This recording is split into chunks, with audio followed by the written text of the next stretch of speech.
Doctor Gautam గారు నమస్కారం అండి. నమస్తే. ఇది డెంటల్ హాస్పిటల్ అంటే నమ్మలేకపోతున్నాను. ఏంటి మీరు భక్తి ఎక్కువ లేకపోతే ఏంటి అసలు ఇలా పెట్టడానికి కారణం ఏంటి సార్? ఇప్పుడున్న జనరేషన్స్కి కొంచెం తెలియాలని ఒక ఉద్దేశం అయితే, ఆ, మెయిన్ ఏంటంటే ఇప్పుడు డెంటల్ అనేసరికి కొంచెం హాస్పిటల్ దగ్గరికి వచ్చేసరికి భయంతోనే వస్తారు కదా పేషెంట్స్. వచ్చినప్పుడు ఏంటంటే మనం దానికి తగ్గ ఫోటోలు పెట్టి వాళ్ళని ఇంకా భయపెట్టేలా చేసి, అందులో నోట్లో జరిగే ట్రీట్మెంట్ అంటే స్టార్ట్ చేసి వెళ్ళేంత వరకు కూడా అడిగి దడగానే ఉంటుంది పేషెంట్స్కి. అవును. అందుకని వాళ్ళని మరీ భయపెట్టేయడం కన్నా వాళ్ళని కొంచెం ఒక ఇంట్లో ఉన్న ఫీలింగ్ ఉండాలి, ఏదో మన హాల్లోకి మన ఇంట్లోకి వెళ్తున్న ఫీలింగ్ ఉండాలని చెప్పానని మ్యాక్సిమం హౌస్ అట్మాస్ఫియర్ ఉండేలాగా. నెక్స్ట్ ఏంటంటే నెక్స్ట్ జనరేషన్ పిల్లలు వాళ్ళు చిన్నపిల్లలు వాళ్ళు మనకి ట్రీట్మెంట్స్కి వాళ్ళందరూ కూడా వచ్చేటప్పుడు కూడా వాళ్ళందరూ కూడా ఇలాంటి కొంచెం ఇన్స్పైరింగ్ స్టోరీస్ పర్సనాలిటీస్ వాళ్ళ ఫొటోస్ అవన్నీ ఉంటే కొంచెం వాళ్ళందరినీ చూసి వీళ్ళు ఎవరో అని చెప్పి తెలుసుకుంటారని చెప్పానని అలా ఏర్పాటు చేయడం అట్లా జరిగింది. It's really nice sir. ఎందుకంటే మీ నా జాబ్ నేను చేసేస్తున్నాను అని సరిపెట్టుకోకుండా ఎంతో కొంత అవేర్నెస్ క్రియేట్ చేయాలి, నెక్స్ట్ జనరేషన్స్కి ఎంతో అంత అందించాలి అనే పాయింట్లో చేయడం అతి తక్కువ మందిలో చూస్తూ ఉంటాం యాక్చువల్గా. మీరు బేసిక్గా భీమవరమేనండి? బేసిక్ భీమవరం. డాక్టర్లు ఏ డాక్టర్ అయినా సరే భగవంతుడితో సమానం అని అంటారు. సో దాన్ని మీరు ఒప్పుకుంటారా? ఎప్పుడైనా అనిపించిందా నిజమే కదా డాక్టర్లు దేవుళ్ళే కదా అని? అలా అయితే ఎప్పుడేమో అనిపించదండి. అంటే అందులో ఇప్పుడు పర్టికులర్ ఈ జనరేషన్ ఆఫ్ డాక్టర్స్ని వీళ్ళని చూసిన తర్వాత అయితే అంత దేవుడు ఫీలింగ్ గాడ్ ఫీలింగ్స్ అయితే ఏమీ అనిపించవు. అంటే యాజ్ యూజువల్ కర్మానుసారం మనం వెళ్ళిపోవాలి తప్ప డాక్టర్లు కాపాడుతారు ఇవన్నీ చేస్తారని అంటే జస్ట్ అంటే నా వరకు నేను ఎట్లా నమ్ముతానంటే, ఇప్పుడు ఒకడు అతని కర్మ బాగోలేకపోతే ఏంటంటే మనం ఏం చేసినా కూడా మనం ఎంత చేసినా కూడా అతనికి ఏమీ బాగుపడండి. అట్ ద సేమ్ టైం ఏంటంటే తను మనం ఏమీ క్యూర్ చేయలేం. అతని కర్మ బాగుందంటే మన దగ్గరికి రాకుండా మెడికల్ షాప్లో మందులు వాడి తగ్గిపోయినోడి దగ్గరికి ఆడికి ఇంకా తగ్గిపోతూ ఉంటుంది. అందుకని ఏంటంటే మనం డాక్టర్స్ అందరూ సుపీరియర్ ఫీలింగ్స్ అనేది కొంచెం తగ్గించుకొని, అంటే నిస్వార్థంగా పనిచేసే వాళ్ళు తక్కువైపోయారు. అండ్ ఇప్పుడున్న జనరేషన్ ఆఫ్ డాక్టర్స్ కూడా ఎట్లా అంటే ఇప్పుడు మనకి ల్యాబ్ రిపోర్ట్స్ ఇవన్నీ ఉంటే కానీ మనకి ట్రీట్మెంట్ ఏంటో చెప్పలేరు, పేషెంట్తో కూర్చొని మాట్లాడలేరు, వాళ్ళ గురించి అన్నీ అడిగి తెలుసుకోలేరు, పేషెంట్తో టైం స్పెండ్ ఎక్కువ చేయలేరు. ఈ క్రమంలో ఏదీ లేనప్పుడు అతన్ని మనం ఖచ్చితంగా దేవుడికి ఆల్టర్నేటివ్ అనేది మాత్రం నేను అది కరెక్ట్ కాదని అనుకుంటూ ఉంటాను. సిటీస్లో డెంటల్ అనేటప్పటికి కొంత అవేర్నెస్ ఉంటుంది. అవును. ఇలాంటి ఏరియాస్లో ఎస్పెషల్లీ మన గోదావరి జిల్లాలో చాలా వరకు డెంటల్ అంటే చాలా నెగ్లెక్ట్ చేసే ఏరియా. లాస్ట్ వరకు ఏదైనా మేజర్ అయితే తప్ప అప్పుడు కూడా ఏదో మందు పెట్టామండి పురుగులు వచ్చాయండి అది అని వాళ్ళ ఒక మెంటల్ సాటిస్ఫాక్షన్ ఒకటి ఉంటుంది. సో ఇక్కడ జనరల్గా మీకు ఎలాంటి పేషెంట్స్ ఎక్కువ వస్తూ ఉంటారు సార్? యాక్చువల్గా ఇక్కడ కూడా సేమ్ ఆ ప్రాసెస్ ఉందండి. ఎక్కడైనా కూడా డెంటిస్ట్రీ అన్నట్టు మీరు అన్నట్టు ఏంటంటే మోస్ట్ నెగ్లెక్టెడ్ ట్రీట్మెంట్.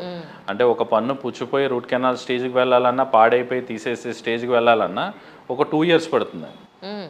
ఆ 2 years వరకు కూడా అతను కనీసం పళ్ళు కుట్టుకుంటాను, లేకపోతే పర్లేదురే మనకు నొప్పి ఏం రావట్లేదు, ఈ పక్కన తింటే నొప్పి వస్తే ఈ పక్కన తినేద్దాం అనుకునే ధోరణిలో ఎక్కువ అడ్జస్ట్ అయిపోతూ ఉంటాడు. అలా మొత్తం పాడైపోయి విపరీతంగా 1 of the night బాగా నొప్పి వచ్చేసినప్పుడు మాత్రమే డెంటిస్ట్ దగ్గరికి వస్తూ ఉంటాం. అలా ఏంటంటే మోస్ట్ నెగ్లెక్టెడ్ ట్రీట్మెంట్ అండి. బట్ ఏంటంటే అవేర్నెస్ ఉంటే దానికి తగ్గట్టు ఏంటంటే మనం దాన్ని కంట్రోల్ చేసుకోగలిగే ట్రీట్మెంట్ కూడా. ఎందుకంటే ఇదంతా కూడా మన చేతుల్లో ఉండేది. మనం ఎప్పుడు క్లీన్ చేయించుకోవాలి, ఎప్పుడు క్లీన్ చేయించుకోకూడదు, ఎంతకాలం బ్రష్ వాడాలి, ఎంతకాలం వాడకూడదు, ఎట్లా పుక్కిలించుకోవాలి, ఫుడ్ ఎలా రిమూవ్ చేసుకోవాలి, ఈ రకమైన కొన్ని చిన్న చిన్న జాగ్రత్తలు తీసుకుంటే సరిపోతుందండి. మోర్ దాన్ ఎనఫ్ మాట. ఆ విధంగా మనం అవేర్నెస్ క్రియేట్ చేసుకుంటా మనం చేసుకోవచ్చు. అండ్ మోర్ ఓవర్ మీరు అడిగినట్టు ఏంటంటే ఇప్పుడున్న లొకాలిటీ భీమవరం ప్రజలు వాళ్ళందరూ కూడా చాలా యాక్టివ్గా ఉంటున్నారు. అండ్ మా క్లినిక్ అదృష్టం కూడా ఎలా అంటే మాకు రిపీటెడ్ పేషెంట్స్ మాకు ఏంటంటే రిఫర్డ్ పేషెంట్స్ ఎక్కువ అండి. అందుకని ఏంటంటే మాకు హైదరాబాద్ నుంచి, వైజాగ్ నుంచి, ఈవెన్ యుఎస్ నుంచి కూడా మా దగ్గర నుంచి అక్కడికి వెళ్ళిన వాళ్ళు మళ్ళీ ఏమైనా ప్రాబ్లం వచ్చినా కూడా మళ్ళీ 1.5 year 2 years కొంచెం ఏదో అడ్జస్ట్మెంట్ చేయించుకొని మళ్ళీ భీమవరం వచ్చి చేయించుకునే వాళ్ళే ఉన్నారు. అండ్ ఇక్కడ ఇంప్లాంట్ చేయించుకొని మళ్ళీ 6 months తర్వాత అక్కడికి వెళ్ళి మళ్ళీ అంతా కంప్లీట్ చేసుకొని 1 year తర్వాత వచ్చి ఇంప్లాంట్ చేయించుకునే వాళ్ళు ఉన్నారు. లక్కీగా ఏంటంటే మా క్లినిక్ స్పెషాలిటీ చాలామంది వాళ్ళ పేరెంట్స్ కావచ్చు, వాళ్ళ పిల్లలు అందరూ హైదరాబాద్లో ఉంటే నువ్వు ఖచ్చితంగా హైదరాబాద్లో వద్దు భీమవరంలో చేయించుకుందు కానీ అని చెప్పాను. భీమవరం వచ్చి భీమవరంలో మా క్లినిక్లో ట్రీట్మెంట్ చేయించుకున్న వాళ్ళ సంఖ్య కూడా చాలా ఎక్కువ మంది ఉంటారు. ఈవెన్ అది ప్రతి నెల కూడా ఉంటుంది మాకు. అది ఎక్కువ మంది ఉంటారు మాకు, నాట్ ఓన్లీ లోకల్ పీపుల్. పర్టికులర్గా అదర్ స్టేట్స్ నుంచి వచ్చే వాళ్ళు కూడా, అంటే ఇక్కడ ఉన్న వాళ్ళందరూ అక్కడ ఉద్యోగాలు చేసే వాళ్ళు కూడా అక్కడ చేయించుకోకుండా ఖచ్చితంగా ఇక్కడ చేయించుకొని వెళ్ళే వాళ్ళే ఉంటారు సెలవు పెట్టుకుని. మీరు ఆర్థోడాంటిస్ట్ అండి బేసిక్గా? నేను పెరియోడాంటిస్ట్ అండి. యాక్చువల్లీ సిటీలో ఏంటంటే దేనికి దానికి సెగ్రిగేట్ చేసేస్తారు, వీళ్ళు ఆర్థోడాంటిస్ట్ మాత్రమే చూడాలి. అవునండి. ఇప్పుడు యాజ్ యూ సెడ్ మీరు పెరియోడాంటిస్ట్ అని మీరే అన్నారు. అవును. ఇలా సెగ్రిగేట్ చేసేస్తారు. మరి ఇక్కడ హాస్పిటల్లో మీ దగ్గర అన్ని రకాలైనటువంటి స్పెషలిస్టులు ఉన్నారా అని అంటే ఏం చెప్తారు? ఉన్నారండి. మా దగ్గరికి వచ్చేసరికి ఏంటంటే రెసిడెంట్ డాక్టర్స్, నేను పెరియోడాంటిస్ట్ ఉంటాను అండ్ దాంతోపాటు 2 ఎండోడాంటిస్టులు ఉంటారు. మీ ముగ్గురు వచ్చేసరికి రెసిడెంట్ డాక్టర్స్ అండి, అండ్ ఒక జూనియర్ డాక్టర్ ఉంటారు. అండ్ మీ నలుగురు కాకుండా మిగతా వాళ్ళందరూ కూడా బై కన్సల్టేషన్స్ అన్నమాట. అంటే మిగతా వాళ్ళందరూ కూడా మాకు ప్రతిరోజు కూడా evenings and Tuesday and Saturday prosthodontist వస్తారు. And every Thursday implantologist Vijayawada నుంచి వీక్లీ వన్స్ విజిట్ వస్తారు. అట్లా సర్జన్ అయితే ప్రతిరోజు ఈవినింగ్ అవైలబిలిటీగా ఉంటారు. అండ్ చిన్నపిల్లలకి పీడియోడాంటిస్ట్ కూడా ఈవినింగ్ అవైలబిలిటీ ఉంటారు. అండ్ మొత్తం ఈ ఉభయ గోదావరి జిల్లాలోనే ఫస్ట్ మైక్రోస్కోపిక్ ఎండోడాంటిక్స్ 32లో మేమే స్టార్ట్ చేసాం. ఓకే. అండ్ మా భీమవరంలో కూడా టాప్ క్లాస్ నాచ్ ట్రీట్మెంట్స్ మేము చేస్తామండి. అండ్ మా ఎయిమ్ కూడా 32 ఎయిమ్ కూడా ఎట్లా ఉంటుందంటే బాగా టాప్ క్లాస్ అయిన ట్రీట్మెంట్స్ని చాలా తక్కువ ప్రైజెస్కి మనం ఇక్కడికి తీసుకురావాలి. అంటే మిడిల్ క్లాస్ వాళ్ళకి, లోవర్ మిడిల్ క్లాస్ వాళ్ళందరికీ కూడా టాప్ క్లాస్ ఆఫ్ ట్రీట్మెంట్స్ అన్నీ కూడా మేము ఇవ్వాలనే ఉద్దేశంతో ఏంటంటే ఈవెన్ సీలర్స్ మేము AH+ సీలర్సే వాడతాము. అండ్ మీరు అన్నట్టు ఏంటంటే ఏ డివిజన్ ఆ డివిజనే చేస్తారు. అంటే ప్రాస్తో, ఎండోకి ఎండో, ఏ సిగ్మెంట్కి ఆ సిగ్మెంటే చేస్తూ ఉంటారు. అట్లా ప్రతి సిగ్మెంటు కూడా మేము చాలా కరెక్ట్గా పాటిస్తూ ఉంటాము. ఇక్కడ స్మైల్ కరెక్షన్ కోసం వచ్చేవాళ్ళు ఎక్కువ మంది ఉంటారా, లేకపోతే పళ్ళు మనకి ఈవెన్గా రావడానికి అప్ అండ్ డౌన్స్ ఉండి వచ్చేవాళ్ళు ఎక్కువ వస్తారా? ఎలాంటి సమస్యలతో మీ దగ్గరికి ఎక్కువ వస్తారంటే ఏం చెప్తారు? మోస్ట్ నెగ్లెక్టెడ్ అంటే పెయిన్తోనే ఎక్కువ వస్తారండి. అంటే స్మైల్ కరెక్షన్స్ వాటితో ఏంటంటే ఉంటారు కానీ తక్కువ మంది ఉంటారు. అంటే కంపారిటివ్ టు అదర్ పీపుల్ ఏంటంటే కొంచెం తక్కువ మంది ఉంటారు. అందుకని ఏంటంటే స్మైల్ కరెక్షన్ కాకుండా మెయిన్ ఎక్కువ పెయిన్తో వచ్చే వాళ్ళే ఎక్కువ ఉంటారండి. ఈ అవేర్నెస్ అంతా బాగా చేస్తున్నారు. మంచి చెడు బుద్ధి జ్ఞానం వీటి గురించి అయితే అవేర్నెస్ చేస్తున్నారు. ఈ డెంటల్ ప్రాబ్లమ్స్ గురించి రూరల్ ఏరియాస్లో వాళ్ళకి అవేర్నెస్ పెంచే కార్యక్రమాలు ఏమైనా చేస్తున్నారండి? మేము డెఫినెట్గా చేస్తూ ఉంటాం. నేను కూడా ఏంటంటే నెంబర్ ఆఫ్ ఇంటర్వ్యూస్ ఇస్తూ ఉంటాను. లోకల్ కేబుల్ టీవీ ఛానల్స్లో కూడా నేను ఏంటంటే నెంబర్ ఆఫ్ ఇంటర్వ్యూస్ ఇవ్వడం జరిగిందండి.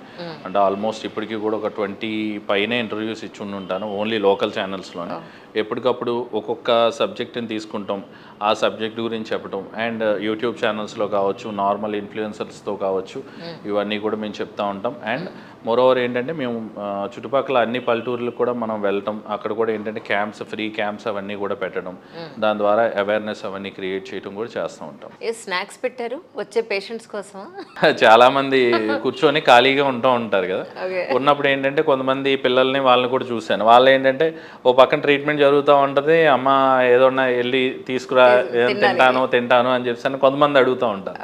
ఇలా నాకు వచ్చే ఐడియాస్ అన్నీ కూడా ఏంటంటే మ్యాక్సిమం నేను పేషెంట్స్ దగ్గర నుంచి చూసి నా సెల్ఫ్గా నేను ఎప్పుడైనా ఏదైనా ఫీల్ అయినవి ఏంటంటే అట్లా పెడుతూ ఉంటాను. వాళ్ళు ఏంటంటే ఇక్కడ కూర్చొని టైంపాస్గా ఉన్నప్పుడు సరదాగా స్నాక్స్ అవి తింటారు కదా అని చెప్తాను. చాలా మంది అంటే ఇండియాలో మాత్రం పొద్దున లేచిన వెంటనే బ్రష్ చేయాలనే సిస్టమ్ కొన్ని ఏళ్ల తరబడి నుంచి ఉంది అలవాటు.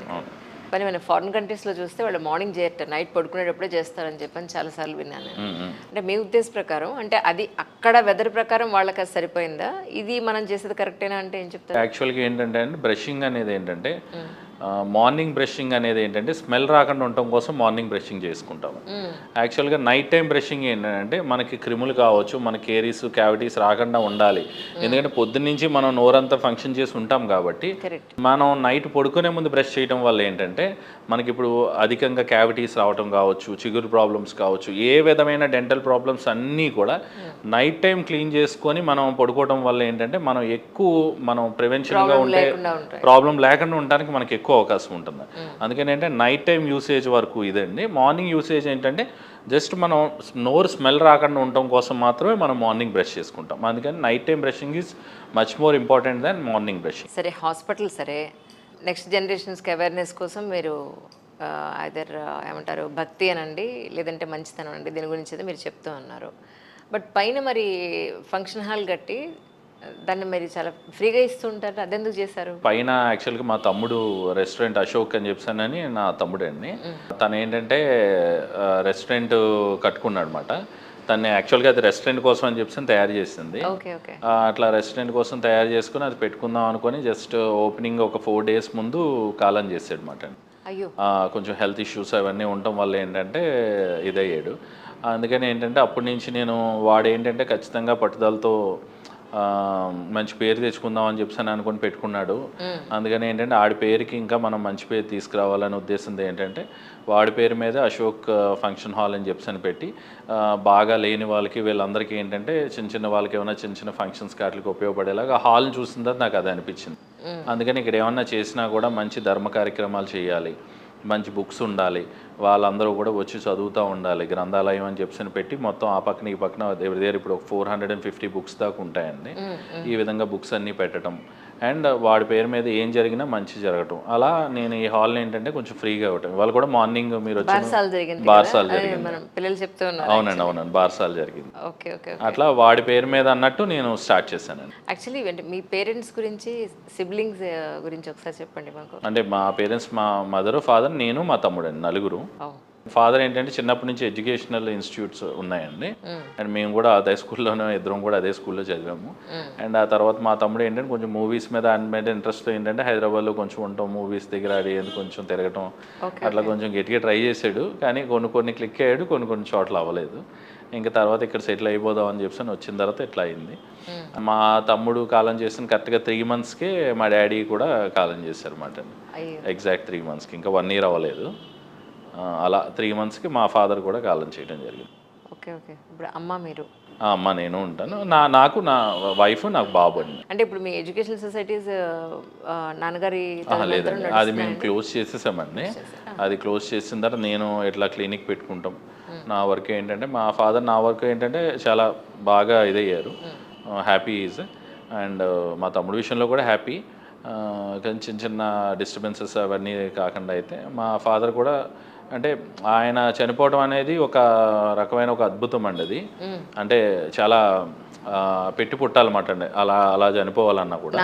నా డాడీ అంటే ఆయనకి యాక్చువల్గా ఆయనకి లోపల అంత పెద్ద క్యాన్సర్ ఉందనే విషయం ఆయనకి తెలీదు.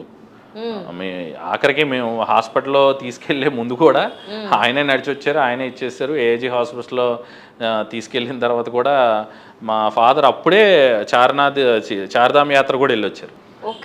ముందే చార్ధామ్ యాత్ర కూడా వెళ్ళొచ్చారు. ఆ వెళ్ళొచ్చే టైంలో మా డాడీ చార్ధామ్ యాత్రలో ఉన్నప్పుడు మా తమ్ముడు హాస్పిటల్లో అడ్మిట్ అయ్యాడు అనమాట. అండ్ మా ఫాదర్ కొంచెం ఏదో ఒంట్లో కొంచెం తేడాగా ఉంటుందని చెప్పానంటే వద్దులే డాడీ, హైదరాబాద్ వెళ్ళి చూపించుకుందాం, వద్దు ఇక్కడ వద్దని మా ఫాదర్ని తీసుకెళ్ళడం, అక్కడ ఏజీలో చూపించడం. తర్వాత జీవీరావు గారు చూశారు. ఆయన రిపోర్ట్స్ అన్నీ చూసిన తర్వాత పేషెంట్ తీసుకురండి అన్నారు. మా డాడీ పక్కనే వచ్చి కూర్చున్నారు అన్నమాట. అంటే ఈయనేనండి పేషెంట్ అండి. ఎవరమ్మా? ఈయన అన్నారు. ఈయనే సార్ అని చెప్తానంటే మీరే వచ్చారా అని అన్న. నేనే వచ్చానండి అన్న. ఏది లేచి ఇలా కూర్చోండి, ఇలా పడుకున్నాను. లేచి పడుకున్నారు. ఒక ఆయన కాలు కూడా అక్కడ చార్ధామ్ వెళ్ళినప్పుడు గుర్రాల మీద ఎక్కినప్పుడు ఆ డొక్కలు అవన్నీ కూడా పట్టేసి కాలు ఇలా పెట్టుకున్నప్పుడు అవి ఉంటాయి కదండి, అవి నాట్లు పట్టేసి అదంతా కూడా పుండి కింద అయిందన్నమాట. ఈ మచ్చలేంటి అన్నారు. ఇలా చార్ధామ్ యాత్రకి వెళ్ళినప్పుడు, చార్ధామ్ వెళ్ళారు, ఎప్పుడు వెళ్ళారా? మొన్ననండి 1 month అయింది. మీరు చార్ధామ్ వెళ్ళారా అని చెప్పాను. నేనే. మళ్ళీ ఆయనకి అన్ని డౌట్లు వచ్చి మళ్ళీ తీయమన్నారు మొత్తం ఎక్స్రేస్ ఏంటి మొత్తం అవన్నీ కూడా. అన్నీ చేశారు, అన్నీ చూసారు. ఆల్మోస్ట్ లోపల ఒక 18 nodules బాగా ఇదైపోయినాయండి. అయినా ఆయనకి ఏమీ తెలియట్లా. అన్నం ఏంటంటే అరిగిపోతుంది, అన్నీ బాగానే జరిగిపోతున్నాయి. యాక్చువల్లీ అంతవరకు వెళ్ళిన తర్వాత ఆకలి లేకపోవడం, వెయిట్ లాస్ అయిపోవడం, ఆకలి లేకపోవడం కొంచెం ఉందండి. వెయిట్ లాస్ అవడం అటువంటిది ఏం లేదు. ఆకలి లేకపోవడం అన్నంత వరకు ఉంది. అదే కొంచెం డౌట్ వచ్చి కొంచెం పొట్ట ఇవన్నీ కూడా కొంచెం ముందుకు వచ్చినాయి అన్నమాట. వస్తే మా మమ్మీకి డౌట్ వచ్చి ఏంటి మీకు పొట్ట ముందుకు వచ్చిందని చెప్తే చూపించుకున్నారు ఆయన. లేకపోతే అది కూడా ఆయన చూపించుకునేవారు కాదు. వెళ్ళి 18 days మేము ఏజీలో ఉన్న తర్వాత కూడా 18 days కూడా జస్ట్ అబ్జర్వ్ చేశారు. ఆ అబ్జర్వేషన్లో కూడా ఆయన ఎస్ఐటీస్ లిక్విడ్ తీస్తుంటే ఏమీ లేదని వస్తుంది. క్యాన్సర్లో అని చూస్తానంటే 98% నెగిటివ్ వస్తుంది, 2% పాజిటివ్ వస్తుంది. కానీ దాంట్లో చూస్తేనేమో ఏమీ లేదు. సరే కీమో స్టార్ట్ చేద్దాం అని అంటే ఏమని స్టార్ట్ చేస్తారు సార్ అని నేను అడిగాను. అంటే ఏదోటి మరి మనం చెయ్యాలి కదా అని చెప్తానంటే మీరు డయాగ్నోసిస్ చెప్పి చేయండి సార్ అని నేను అంటే తెలియట్లేదమ్మా, వాళ్ళకే అంత చెక్కట్లా. ఇంకా 18 రోజులు అయిన తర్వాత ఇంకా నేను చాలామంది దగ్గర తిరిగాను, అన్ని హాస్పిటల్స్తో తిరిగిన తర్వాత ఈ మనిషి ఇంకా ఇప్పుడు దాకా ఉండటమే చాలా పెద్ద మిరాకిల్ అమ్మ, మరి ఎట్లా సర్వే అవుతున్నారు ఏంటని తెలీదు. అండ్ ఒక డాక్టర్ ఏంటంటే నేను చెప్పను నా నోటితో, ఇన్ కేస్ మీరు ఆయుర్వేదం అటువంటిది ఏమన్నా వాడితే ఏమో క్లిక్ అయిపోవచ్చు అని చెప్పాను అన్నారు. ఇంకా అప్పుడు మళ్ళీ అక్కడ డిశ్చార్జ్ అయిపోయి భీమవరం తీసుకొచ్చిన తర్వాత ఇక్కడ ఒక 18 days అండి, కరెక్ట్గా October 1st తీసుకొచ్చాం. 18 days కొంచెం అప్పుడు మాత్రం కొంచెం లేచి నడవడానికి వాటికి ఇబ్బంది పడ్డారు, కానీ పర్లేదు. రోజు పొద్దున్నే నేను ఆయన వాకింగ్కి వెళ్ళేవాళ్ళం. అండ్ ఆయన కరెక్ట్గా బుధవారం కాలం చేస్తారనగా మండే ఎందుకు ఏమనుకున్నారేమో సాయంత్రం భీమవరం అంతా చూడాలనుందరా నాకు ఒకసారి తీసుకెళ్ళాను. అంటే మీ కారు సర్వీసింగ్ ఇచ్చేయండి డాడీ, నా కారు ఇంటి దగ్గర ఉంది, వెళ్ళి తీసుకురానా అంటే ఎందుకు తారులో వెళ్ళిపోదాం. మరి ఎక్కాలి కదా పైకి, మరి తారులో కూర్చోగలరా మీరు? పర్లేదు ఈ కారులో కూర్చుంటాను, దాంట్లోనే పదా. అలాగే వెళ్ళి మొత్తం భీమవరం అంతా చూసుకున్నారు, అంతా నీట్గా. మళ్ళీ తర్వాత రోజు ప్రతిరోజు మార్నింగ్ వాకింగ్ తీసుకెళ్తున్నాను అనమాట. వాకింగ్ తీసుకెళ్తానంటే ఆ రోజు బుధవారం వచ్చేసరికి స్నానం చేసి వస్తా అన్నారు, వెళ్ళారు, స్నానం చేసి వచ్చారు. వచ్చిన తర్వాత నుంచి కొంచెం అదోలా ఉందని చాలా నీట్గా, చాలా ప్రశాంతంగా, అలా చాలా నీట్గా జరిగిపోయిందండి. అండ్ నా ముందు రోజే కరెక్ట్గా నవరాత్రుల రోజే మా డాడీ కూడా అమ్మవారి అంటే చాలా ఇష్టం అండి చిన్నప్పటి నుంచి. ఆ ముందు రోజు కూడా నేను కూడా భగవంతుని కోరుకున్నాను, మా డాడీ ఉంటే ఇలా ఉండకూడదు, బాగుంటే లేచి తిరగాలి, లేకపోతే ఏం మరి ఏ జన్మలో ఏం చేసుకున్నాడు, ఏదో చిన్న చిన్న పాపాలు ఉంటాయి, నా ముందు మాత్రం ఇలా కష్టపెట్టుకో, ఏదో ఒప్పో తీసుకెళ్తే రేపే పట్టుకెళ్ళిపో. వండిస్తే జాగ్రత్తగా అన్నీ తగ్గించేసి ఉన్నాయి. అది ఉండదు అనే విషయం మాత్రం నాకు అర్థమైపోతుంది, ఎందుకంటే మేము మెడికల్ ఫీల్డ్లో ఎంతో కొంత టచ్ ఉంటుంది కాబట్టి ఇది పని అవ్వదు అనేది విషయం అర్థమవుతుందండి నాకు. బట్ అందుకనే ఏంటంటే మరీ గట్టిగా ఆయన ఉండకుండా ప్రశాంతంగా అలా ఇదైపోతేనే బాగుండని అనిపించింది. నా వరకు నా దృష్టిలో మాత్రం చావు అనేది చాలా అద్భుతమైన వరం అని నేను ఫీల్ అవుతాను. అందుకని ఏంటంటే భగవంతుడు ఆయనకి చాలా ప్లెజెంట్గా, చాలా నీట్గా ఇచ్చాడు. అండ్ ఆయన కూడా చాలా అద్భుతం ఏంటంటే ఒక మనిషి ఆయన నేను ఎందుకు చాలా గొప్పవాడు నా ఫాదర్ అన్నట్టు కాదు, కానీ ఆయన ఎందుకు గొప్పవాడని నాకు ఇన్స్పిరేషన్ అనుకుంటానంటే ఒక మనిషి పుట్టిన తర్వాత అతనికి చాలా బంధాలు ఉంటాయి, ప్రతి బంధానికి ఆయన న్యాయం చేశాడు. అంటే పెదనాన్న అన్నవాడికి న్యాయం చేశాడు, అంటే అన్నయ్య పిల్లలకి, తమ్ముడి పిల్లలకి, అందరికీ, అంటే ప్రతి ఒక్కరికి న్యాయం చేయగలిగాడు ఆయన. అది చాలా అరుదండి, ఎందుకంటే అత్తగారు మామగారు కావచ్చు, తల్లిదండ్రులు కావచ్చు, వాళ్ళ అన్నదమ్ములు బిడ్డలు, వాళ్ళ పిల్లలకి తాతయ్య అని పిలిచినోడికి, బాబాయ్ అని పిలిచినోడికి, ఎవ్వరికి ఇది లేకుండా ప్రతి బంధానికి న్యాయం చేసిన పరిపూర్ణమైన వ్యక్తి మాట. అంత పరిపూర్ణమైన వ్యక్తి ఇలా ఉండకూడదు, దర్జాగా పుల్లా తిరిగేవాడు, పుల్లాగే వెళ్ళిపోవాలరా బాబు అని అనుకున్నాను నేను. కానీ ఏ రోజు నాకు మా డాడీ లేని ఫీలింగ్ నాకు ఏ రోజు ఉండదని, అంటే నాకు దేవుడు కనిపించడు, మా డాడీ కనిపించడు అని అన్నట్టే అనుకుంటాను, ఎందుకంటే ఇద్దరు ఉన్నారనే ఫీలింగ్లోనే ఉంటాను తప్ప లేరనే ఇదిలో మాత్రం ఏ రోజు ఉండదు. ఎలా అండి అంటే ఊరంతా చూడాలన్నారు, రాత్రి పడుకున్నారు, పొద్దున్నే వాకింగ్కి వెళ్దాం అన్నారు, వాకింగ్కి వెళ్దాం అనుకుని వాకింగ్కి బయలుదేరుతుండగా బాత్రూంలోంచి వచ్చారు, పట్టుకున్నాను. అది అన్కాన్షియస్గా మాట్లాడుతున్నారు. ఏం డాడీ అలా మాట్లాడుతున్నారు అంటే ఏదేదో మాట్లాడుతున్నారు. ఏం మీకు గట్టిగా మీకు చెప్తుంటే మీకు అర్థం కావట్లేదు, మీరు ఎందుకు తిండి తినట్లేదు, మీరు ఇవాళ నుంచి ఒప్పుకొని నేను ఆయుర్వేదం డాక్టర్ని హరిద్వార్ నుంచి పిలిపించేవాడిని. ఆయన మందులు కూడా చాలా బాగా పనిచేసినాయి, ఆయన ఇంప్రూవ్మెంట్ ఉంది, ఈఎస్ఆర్ లెవెల్స్ అవన్నీ కూడా చాలా తగ్గిపోయినాయి, అన్నీ చాలా బెటర్మెంట్ ఉంది, బాగున్నారని అనుకున్నాము. ఆల్ ఆఫ్ ది సడన్ ఎందుకు అట్లా అయింది. ఇంక సరే అని మాకు అర్థమైపోయింది నాకు. ఇంకా మా మమ్మీ కూడా నాకు ఏదో తేడాగా ఉందని చెప్పాను, ఇంక సపోర్టివ్ థెరపీ కోసం ఇంకా మా కజిన్ వాళ్ళ హాస్పిటల్కి తీసుకెళ్ళాం, కొంచెం సపోర్టివ్ థెరపీ పెట్టినా మీరేం కంగారు పడకండి డాడీ అని చెప్పాను. వాళ్ళు పెట్టారు. మళ్ళీ నేను లోపలికి వెళ్ళాను, చెవులో రామకృష్ణ అని చెప్పాను అన్నాను, ఏమనుకోకండి డాడీ అన్నాను. రామకృష్ణ అని అన్నానా లేదు, నర్సు వచ్చి సార్ లేదు సార్ ఇంకా అన్నాను. సరే పోన్లే మంచి మాట వినేసి వెళ్ళిపోయారు మాట అన్నాను. అంటే ఈ పుండ్లు ఏవైతే ఉన్నాయో అవి క్యాన్సర్లా అయ్యాయా లేకపోతే? ఆ పుండ్లు కాదండి, అవి కాదు, మరి ఏంటి లోపలేనండి, కడుపు లోపల పేగుల్లో.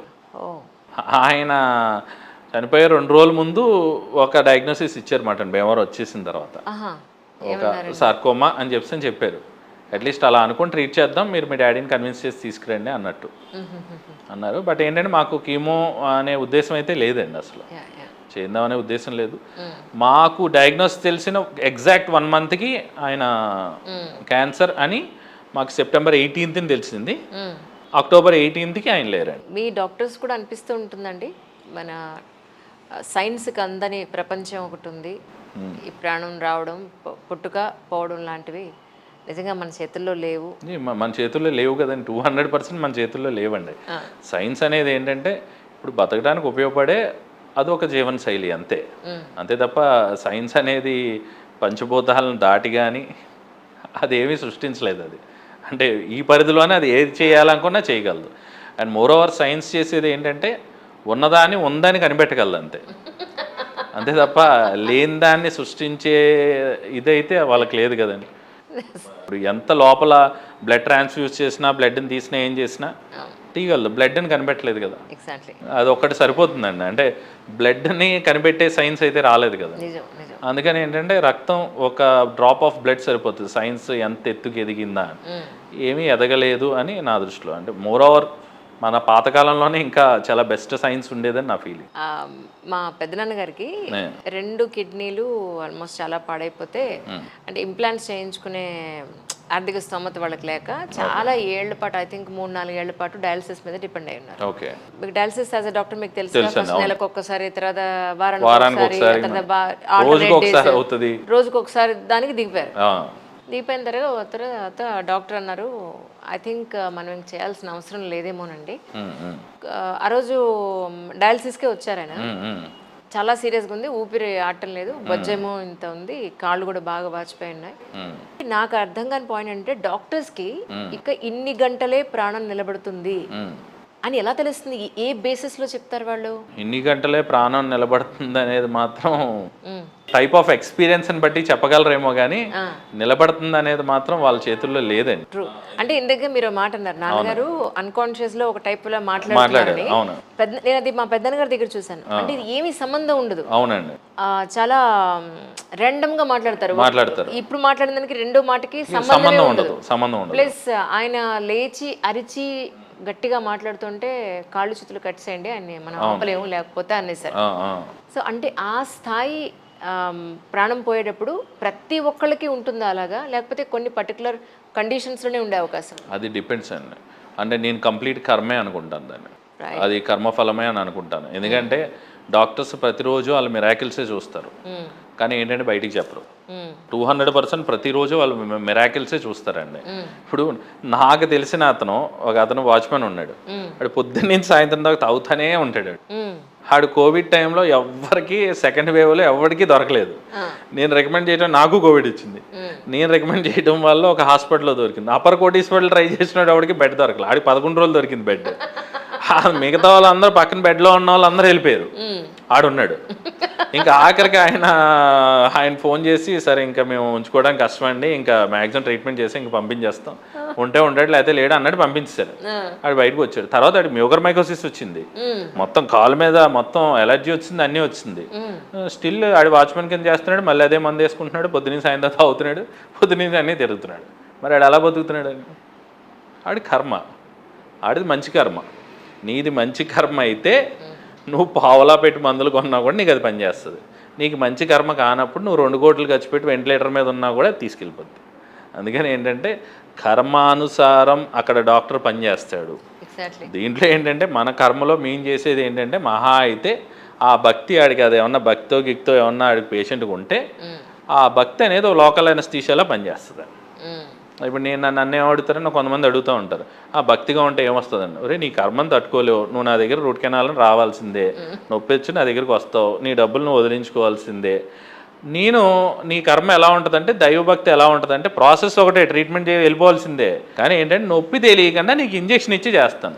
నీ లోకల్ అనస్థీషియా అనేది ఏంటంటే నీకు ఒక భక్తి. అప్పుడు దేవుడు ఏం చేస్తాడంటే ఓన్లీ ఈడేదో వచ్చాడు నొప్పి అనుభవించినాడు కానీ నా చేతుల్లో పడ్డావు కాబట్టి ఇంజెక్షన్ ఇచ్చి చేస్తాను, నిన్ను భక్తి అలా కాపాడుతుంది. అందుకని ఏంటంటే అది ఉండాలి మంచి. మీకుందా సార్ భక్తి? ఉందండి. ఏం చేస్తారు? వారాలు, ఉపవాసాలు? భక్తి అంటే నేను దేవుడికి దగ్గర అవ్వటం కోసం చేసుకుంటానండి, నన్ను నేను తగ్గించుకోవడం కోసం చేసుకుంటాను, దేవుళ్ళ మారాలని చేసుకుంటూ ఉంటాను. యాజ్ సింపుల్ యాజ్ దేవుళ్ళ బతకడానికి చాలా ఎక్కువ ప్రయత్నిస్తూ ఉంటాను, కానీ ఈ సొసైటీలో ఎక్కువ కుదరదు, మ్యాక్సిమం ట్రై చేస్తూ ఉంటాను దేవుళ్ళ బతకాలని చెప్పాను. అంటే నా దృష్టిలో భక్తి అనేది అలా పెరిగే కొద్దీ ఏంటంటే దేవుడి దగ్గరికి వెళ్ళటం, దేవుడిలాగా మనం బిహేవ్ చేయటం, మనం ఆయనలా మారిపోవటం అనేది అది యాక్చువల్గా ఏంటంటే చాలా ఈజీ పని అండి, కానీ మనం చేయలేము, చాలా కష్టం అది. ఇప్పుడున్న సొసైటీలో ఏంటంటే మనకి చాలా కష్టం. ఎందుకంటే ఇప్పుడు మీరు వచ్చారు, మిమ్మల్ని నేను మీ డ్రైవర్ని మీకంటే ఇంకా తక్కువగా ఉండేవాళ్ళు మీరు ముగ్గురిని ఒకేలా చూడాలి. నేను రమణ మహర్షి అయితే అలాగే చూస్తారు, నువ్వెవరమ్మా నేను అలా చూడలేను. ఇప్పుడు అమ్మ ఆవిడకి కొంచెం చూడండి, స్పెషల్ రూమ్ చెప్పండి అని చెప్తాను. ఇంకొకరు ఎలా అంటే మనం ఆ కేటగిరైజ్ చేసేస్తామండి, మనకు తెలియకుండానే చేసేస్తాం. కరెక్ట్. మనం ఆ స్టేజ్కి వెళ్ళాలంటే చాలా ధైర్యం కావాలి. అవును. ఇప్పుడు అదే ఒక ఎమ్మెల్యే వస్తే అవును, ఆయన ఎలా ట్రీట్ చేస్తాం, ఎగ్జాక్ట్లీ. అంతే కదండి. ఇప్పుడు మన వాళ్ళు దేవుడి కంటే ఎమ్మెల్యేనే బాగా ట్రీట్ చేస్తారు. ఇప్పుడు శివలింగం దగ్గర చూడండి, పంతులు గారు కూడా పెరుగు ప్యాకెట్ పాల ప్యాకెట్ ఇలా కట్ చేసి ఇలా పిండేస్తాడు. చెంబులోనే వాటిలోనే పోయిరు ఇలా పిండేస్తూ ఉంటారు. మరి అదే ఒక ఎమ్మెల్యే ఇంటికి వచ్చాడు అనుకోండి, అదే పెరుగు ప్యాకెట్ ఇలా కట్ చేసి ఇలా వేస్తామా అన్నంలో? అయ్యో. అంటే మనకుండే మర్యాద ఏంటంటే భగవంతుడి దగ్గర ఉన్న మర్యాద, అంటే ఎమ్మెల్యే దగ్గర ఉన్న మర్యాద భగవంతుడి దగ్గర ఉండదు. భగవంతుడి దగ్గర ఎంతసేపు కోరికలతో పాడైపోవటమే. ఇంత డెప్త్ సబ్జెక్ట్ మీరు ఎక్కడ నేర్చుకున్నారు, ఎలా నేర్చుకున్నారు అంటే ఏం చెప్తారు? అది నాకు అనుకోకుండా వచ్చిందండి. అంటే నేను దేవుణ్ణి నమ్ముతాను, మిరాకిల్స్ని మ్యాజిక్స్ని ఎక్కువ నమ్మేవాడిని ఇదివరకు. అయిపోయి ఇప్పుడు పలానా దేవుడి దగ్గరికి వెళ్తే ఇక్కడ జరిగిపోద్దంట అని చెప్పి అంటే అనుకొని తల ఊపుకొని వెళ్ళిపోయేవాడిని. ఇలా ఇక్కడ పవర్ఫుల్ అంటే ఇదే అని అనుకునేవాడిని. యాక్చువల్గా నేను చాలా సెన్సిటివ్ అండి. ఎంత సెన్సిటివ్ అంటే చిన్నప్పుడు మా నాన్నకి మామూలుగా ఆయన పనిలోనికి అడ్డంగించుకోకపోతే అమ్మ డాడీకి ఏమైంది అడ్డంగించుకోలేదు, ఏమన్నా ప్రాబ్లమ్మా ఇంట్లో ఏదన్నా. అలాంటిది మా ఇంట్లో ఇంత డిజాస్టర్స్ జరిగినా నన్ను ఒక 6 నెలల సంవత్సరం ముందు నుంచి కరెక్ట్గా ఎగ్జాక్ట్ నేను 2022 డిసెంబర్ నుంచి నేను ఇలా టర్న్ అయిపోయినాను. అంటే స్పిరిచువల్గా అలా ఆ విధంగా నేను ఇలా టర్న్ అవటం, నన్ను నేను తగ్గించుకుంటాం. నాకు ఇప్పుడు ఏంటంటే పెద్ద బాధ అయినా ఒకేలా ఉంటుంది, ఎవరైనా పొగిడినా ఒకేలా ఉంటుంది. ఈ బ్యాలెన్స్డ్ తత్వం కొంచెంగా అది నేను అలవాటు చేసుకున్నానంటే అది నా తప్పే అవుతుందండి. నేను అలవాటు చేసుకోలేదు. నన్ను ఎవరో ఏదో నన్ను నడిపిస్తున్నారనే విషయం నాకు అర్థమైంది. అది గ్రహించుకొని ఓహో మనం ఇది అని ఒళ్ళు దగ్గర పెట్టుకొని ఉంటా, నా తప్పులు నేను తెలుసుకుంటూ ముందు నన్ను నేను సరి చేసుకుంటూ, అహంకారంతో నేను ఏమేమైతే తప్పులు చేసుంటానో, అహంకారంతో ఏమేమైతే కావాలనుకున్నానో అవన్నీ కూడా నన్ను నేను తగ్గించుకుంటాం ఎప్పుడైతే అలా మొదలు పెడుతున్నానండి. ఇది ఇంకా చాలా తక్కువే ఇంకా ముందుకు వచ్చానని నా ఫీలింగ్ అండి. డాక్టర్స్ జనరల్గా డాక్టర్స్ని పెళ్లి చేసుకుంటారు అని అంటారు, మీరు డాక్టర్నే పెళ్లి చేసుకున్నారు? లేదండి, నాది లవ్ మ్యారేజ్. నాదంతా పెద్ద హిస్టరీ, భీమవరంలోనే పెద్ద హిస్టరీ. చెప్పాలి మీరు. 30 years తర్వాత ఎవ్రీ 30 yearsకి ఒక ట్రెండ్ మారినట్టు మాది ఎప్పుడో తర్వాత మాది భీమవరంలో ఒక ట్రెండ్ సెట్టింగ్ లవ్ స్టోరీ. ఆ వయసులో అట్లా చేసేసాం, కానీ ఇప్పుడు అనిపిస్తూ ఉంటుంది చాలా తప్పు చేసాం. తప్పు చేసినా దేవుడి దయ వల్ల ఏంటంటే కొద్దిగా గొప్ప నాకు కొంచెం మా డాడీ సాఫ్ట్ హార్ట్ నాకు కూడా ఉండటం వల్ల ఏంటంటే నాకు తెలియకుండా కొన్ని మంచి పనులు చేస్తాననే విషయం నాకు తెలిసిపోతుంది. అంటే ఇదివరకు అది పేరు కోసం నన్ను మంచోడని అనుకోవాలని చేయడం ఇలా ఎక్కువ ఉండేవి నేను చేసే మంచి పనులన్నీ. కానీ లక్కీగా ఎంతో కొంత అది మంచి అనుకుని చేశాను కాబట్టి వర్కౌట్ అయిపోయింది. ఆ వర్కౌట్ అయిపోవడంలో కొంచెం పెయిన్స్ అప్పుడు తెలియలేదు, కానీ అలా మెల్లమెల్లగా మేము పేరెంట్స్ అయిన తర్వాత, మాకు బాధ్యత వచ్చిన తర్వాత, అర్రే మన అమ్మ నాన్న ఇంకెలా అనుకుని ఉంటారు, ఇంకెంత అలా ఇచ్చేసుకుని ఉంటారు. అందుకని ఏంటంటే నేను సంపాదించకముందు ఇచ్చేయకముందు మా డాడీ మీద వాళ్ళ మీద ఎక్కువ అరిచేవాడిని అందరి మీద. నేను సంపాదించడం మొదలుపెట్టి నా బాధ్యతగా నేను ఉంటున్నప్పటి నుంచి అయ్యి బాబాయ్ మా నాన్న అసలు అరవకూడదు, ఇంకా మా డాడీ కాబట్టి భరించేది, నేనైతే ఆయన ప్లేస్లో నేను ఉంటే నేను అసలు యాక్సెప్టే చేసేవాడిని కాదేమో అని అనిపించేది అన్నమాట.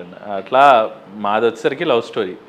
చెప్పండి సింపుల్గా అన్న, మరి అసలు చెప్పకపోతే ఎలా సార్? అంటే ఏమీ లేదండి, నార్మల్గానే ఇంటర్ క్యాస్ట్ మ్యారేజ్ చేసుకున్నాను. ఇంటర్ క్యాస్ట్ మ్యారేజ్ కొంచెం అదే చేజింగ్స్, ప్రతి సీను కొంచెం గట్టిగానే ఉంటుంది అన్నమాట. కానీ చాలా పెద్దదండి. ఇంకా అవన్నీ కూడా ఇప్పుడిప్పుడే అన్నీ మానిపోతా అందరం బాగుంటాం అన్నమాట. ఇప్పుడేం వద్దంటారా? ఇప్పుడు అటు ఇటు సత్సంబంధాలు బాగున్నాయి. అందరూ చక్కగా చూసుకుంటారు. అండ్ నా వైఫ్ సైడ్ కూడా వాళ్ళందరూ కూడా చాలా నీట్గా అసలు నన్ను చాలా బాగా గౌరవిస్తారు. అండ్ అటు ఇటు కూడా చాలా బాగుంటుందండి, మాకు ఇబ్బంది ఏమి ఉండదు అన్నమాట. ఇప్పుడు నేను జాబ్ చేస్తాను లేదంటే హాస్పిటల్కి వచ్చి నేను వర్క్ చేస్తానని ఎప్పుడు అనలేదు. అసలు లేడీ అనేవారు ఉద్యోగానికి వెళ్ళడం అనే పాయింట్లో మీ ఒపీనియన్ ఏంటి అంటే ఏం చెప్తారు? అంటే లేడీస్ ఉద్యోగం వెళ్ళొచ్చండి, చేయొచ్చు. అంటే నా వైఫ్ అయితే నన్ను ఎప్పుడు కూడా నేను ఇది చేస్తాను అట్లా అని చెప్పి అనుకోలేదు. But she is very much interested and she is very much happy with what she is doing మాట నౌ. అందుకని ఏంటంటే తన హౌస్ వైఫ్గా ఉండటం చాలా గర్వంగా ఫీల్ అవుతుంది, తను కూడా హ్యాపీగా ఫీల్ అవుతుంది. అండ్ నేను కూడా దాన్ని చాలా బాగా రెస్పెక్ట్ ఇస్తాను.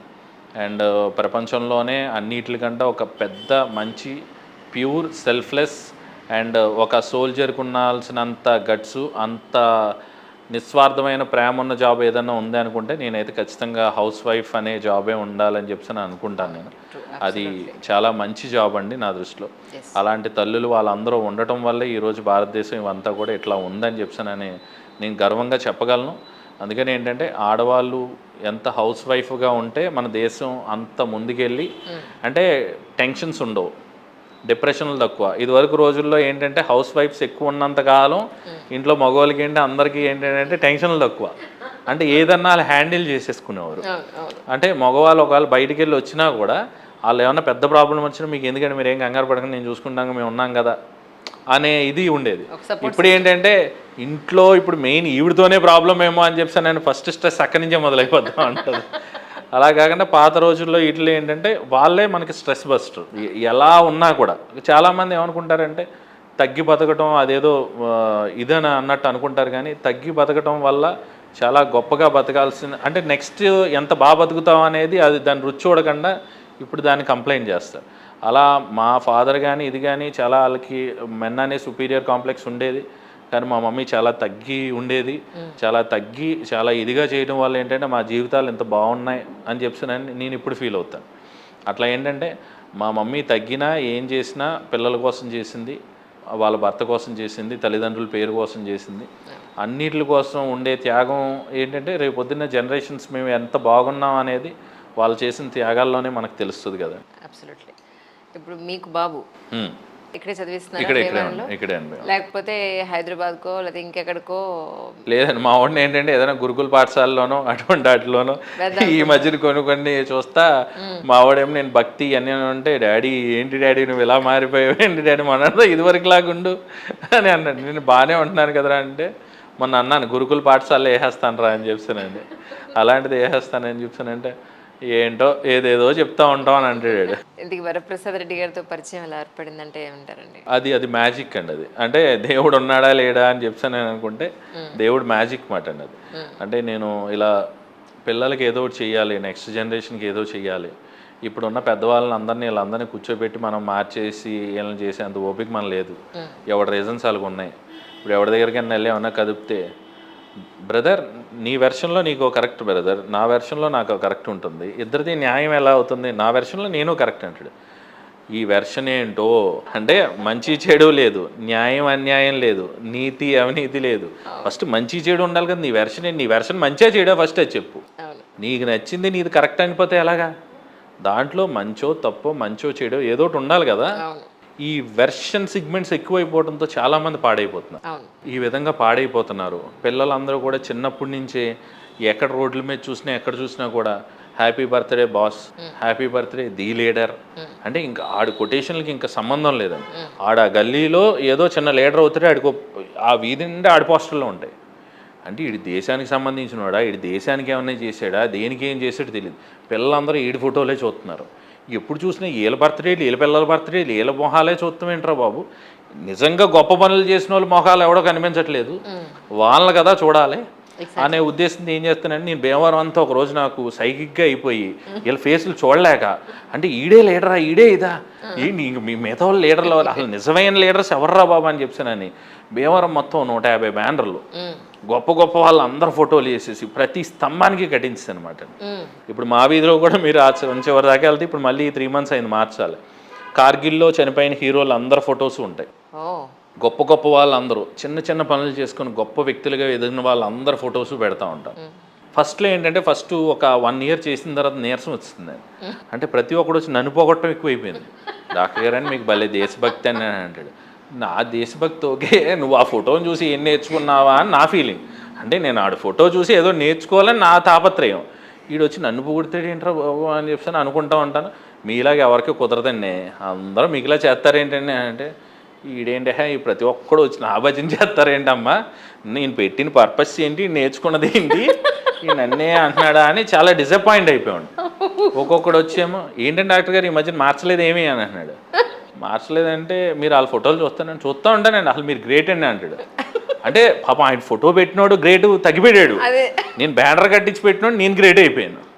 అలా విజయన్ తాపర్ అనేవాడు ఎవడు, విక్రమ్ బాట్రా అనేవాడు, వీళ్ళని వదిలేశారండి. ఆ ఫోటో ఫ్రేమ్ కట్టినోడు నేను, అందుకని నేను ఇప్పుడు గ్రేట్ అయిపోయాను అనమాట. బాబు ఇదేంటి రాంగ్ పబ్లిసిటీ అయిపోతుంది ఏంట్రా అని అన్నట్టు అనుకున్నాను. అనుకుని నీరసం వచ్చేస్తున్న క్రమంలో చిన్నపిల్లలు కొంతమంది వాళ్ళు ఏంటంటే కాంపిటీషన్స్ అవి గొప్ప వ్యక్తుల గురించి వాటి గురించి రాసుకొని రమ్మంటేనంటే వాళ్ళ అమ్మ నాన్న ఏదో అడిగితే రే ఈయన 32 ఆయన ఏదో బోర్డులు పెడతా ఉంటాడు కదా, వాళ్ళు ఎవరో పేర్లు ఉంటే చూసుకొని రాసే అన్నాడంట వాళ్ళ నాన్న. అట్లీస్ట్ చాలా ఉపయోగపడింది అన్నాడంట. ఆ అమ్మాయి రాస్తే ఆ అమ్మాయి ఫస్ట్ ప్రైజ్ వచ్చింది.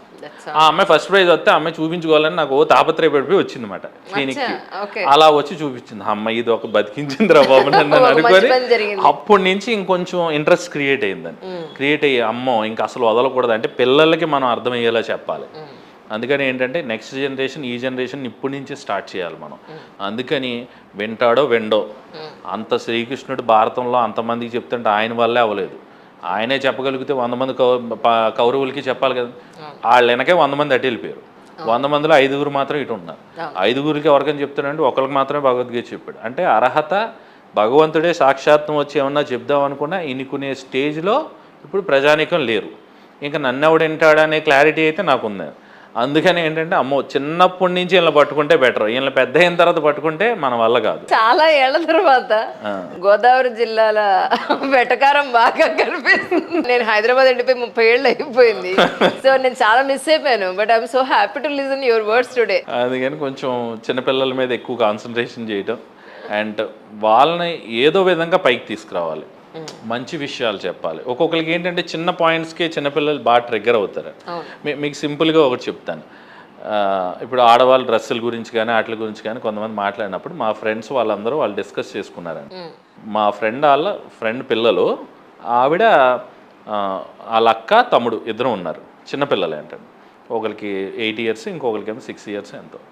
అయితే ఆ అమ్మాయికి చెప్తుందంట, అంటే ఏది బ్యాడ్ టచ్ ఏది గుడ్ టచ్ అనేది అమ్మాయికి చెప్తున్నప్పుడు వాళ్ళ ఫాదర్ ఏంటంటే ఖచ్చితంగా అబ్బాయికి కూడా చెప్పాలి, నువ్వు ఏది బ్యాడ్ టచ్ ఏది గుడ్ టచ్ అనేది కూడా అన్నీ చెప్పారు. ఆ అమ్మాయి కూడా ఇక్కడ ముట్టుకోకూడదమ్మా, ఇలా ముట్టుకోకూడదు, ఇక్కడ చేతులు వేసి ఇలా వేసి ఏమన్నా చెప్పినా కూడా వెంటనే ఇది చేయాలి అని చెప్పారు. చెప్పిన తర్వాత అయిపోయింది. తర్వాత వాళ్ళు ఎక్కడికో బయటికి వెళ్దాం అనుకున్నారు, రెడీ అయిపోయారు, బయటకు వచ్చిన తర్వాత ఆ బొడ్డోడు వాళ్ళ తమ్ముడు వాళ్ళ అక్క బయటికి రాగానే నువ్వు వెళ్ళి అర్జెంట్గా వెళ్ళి డ్రెస్ మార్చేసుకోండి. ఆ అమ్మాయి చిన్న స్కర్ట్ వేసుకొని వచ్చింది అండ్ స్లీవ్లెస్ ఫ్రాక్ లాంటిది వేసుకొని వచ్చింది. ఎల్లు డ్రెస్ మార్చుకోండి, ఇది బాగానే ఉంది కదా అంటే ఇప్పుడే కదా మమ్మీ చెప్పింది ఇక్కడ ముట్టుకుంటే బ్యాడ్ టచ్ ఇక్కడ ఉంటే గుడ్ టచ్ అని. అది ముట్టుకుంటే కదా, ముట్టుకుంటే మరి ఇది కనిపిస్తుంది కదా, కనిపించినప్పుడు నువ్వు ఖచ్చితంగా ఇది క్లోజ్ చేసేసుకో అని. అంటే ఆడ అర్థం ఏంటంటే నువ్వు చెప్పడం ఎంత ముఖ్యమో చూపించకపోవడం కూడా అంతే ముఖ్యం కదా. గుడ్ టచ్ బ్యాడ్ టచ్ అనేది ఒక మనిషి ముట్టుకుంటే ఎంత తప్పు చూపించడం కూడా అంతే తప్పు కదా అని ఒక చిన్నపిల్లడు చెప్పాడు. ఇది ట్రోల్ అవుతుందేమో పర్వాలేదా అంటే నేను మామూలుగా అంటున్నాను. అదే ఇదే విషయం మీద నేను ఒకసారి డాక్టర్ సరిత గారు, మన డిఎస్పి సరిత గారు మంగళగిరిలో ఇంటర్వ్యూలో నేను అన్నాను అనమాట. యాక్చువల్లీ ఎందుకు లేట్ అయింది అన్నదానికి ఆ అమ్మాయి ఫోను కింద పడిపోతే వంగి తీసుకోవడానికి చేసిన ప్రాసెస్లో బళ్ళు యాక్సిడెంట్ అయిపోయాయి. ఓకే, అలాంటి డ్రెస్ వేసుకొచ్చింది అమ్మాయిని. ఇప్పుడు ఏమంటున్నారంటే యాక్టివిస్టులు కానీ అది కొంతమంది సోషల్ మీడియాలో ఫేస్బుక్లో చంటి పిల్లల్ని రేప్ చేస్తున్నప్పుడు వాళ్ళు ఎలాంటి బట్టలు వేసుకుంటున్నారు, అలాంటప్పుడు వాళ్ళు ఏం ప్రొవోక్ చేస్తున్నారు అని అడుగుతున్నారు. నేను అన్నది ఏంటంటే చంటి పిల్లల విషయం కాదు నేను మాట్లాడేది. అలాంటి ఒక ఇన్సెక్యూర్డ్ సొసైటీలో మనం ఉన్నప్పుడు we have to be very careful అనే పాయింట్లో నేను మాట్లాడాను అనమాట.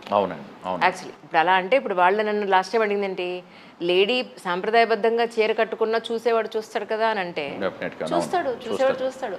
అందుకే కదా అలాంటి వాళ్ళు చూస్తున్నారు కాబట్టి మనం ఇంకా జాగ్రత్తగా ఉండాలి అన్న పాయింట్లో. అఫ్కోర్స్ అబ్బాయిలకి చెప్తున్నా, నాకు ఒక అబ్బాయి ఉన్నాడు, వాడికి చెప్తున్నాను అమ్మాయిల్ని చులకనగా చూడడం, అసభ్యంగా చూడడం, అసభ్యంగా మాట్లాడడం, ఇది నీకే వాల్యూ ఉండదు ఒక వన్ ఫైన్ డే, అది నీకే తిరిగి వస్తుంది చెప్తున్నాం. ఈ జనరేషన్ మదర్స్ అందరం చెప్తున్నాం. కానీ అమ్మాయిలు ఎంతవరకు ఉండాలి ఏంటి అన్న పాయింట్లో మాత్రం చాలా కాంట్రవర్సీస్ ఉన్నాయి సార్.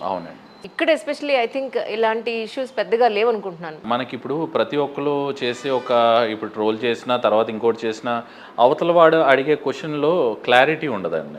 ఏంటంటే ఎక్కడి నుంచి ఎక్కడ ముడి పెడతారు అనేది క్లారిటీ ఉండదు. ఫస్ట్ థింగ్ ఏంటంటే ఆడవాళ్ళు మగవాళ్ళు ఈక్వల్ కాదా అనేవాళ్ళే ఫస్ట్ ఈ పాయింట్ ఎత్తుతారు. మగవాళ్ళు ఆడవాళ్ళతో ఈక్వల్ కాదా. నేనేమంటానంటే అసలు నువ్వు ఈక్వాలిటీ అనేది నువ్వు ఎందుకు తీసుకొస్తున్నావు? ఎగ్జాక్ట్లీ. ఆడవాళ్ళు గ్రేట్ అని చెప్తే నీకు నువ్వుగా గ్రేట్గా ఫీల్ అవ్వు ఫస్ట్. ఆడవాళ్ళని మగవాళ్ళతో ఎందుకు కంపేర్ చేసుకుంటారు అసలు నా తెలియగడుతాను. నువ్వు మగవాడిని కంపేర్ చేసి నువ్వు మగవాడిని గొప్ప వాళ్ళని చేస్తున్నారు. కంపేర్ చేయకుండా ఉంటే అసలు గొడవే లేదు.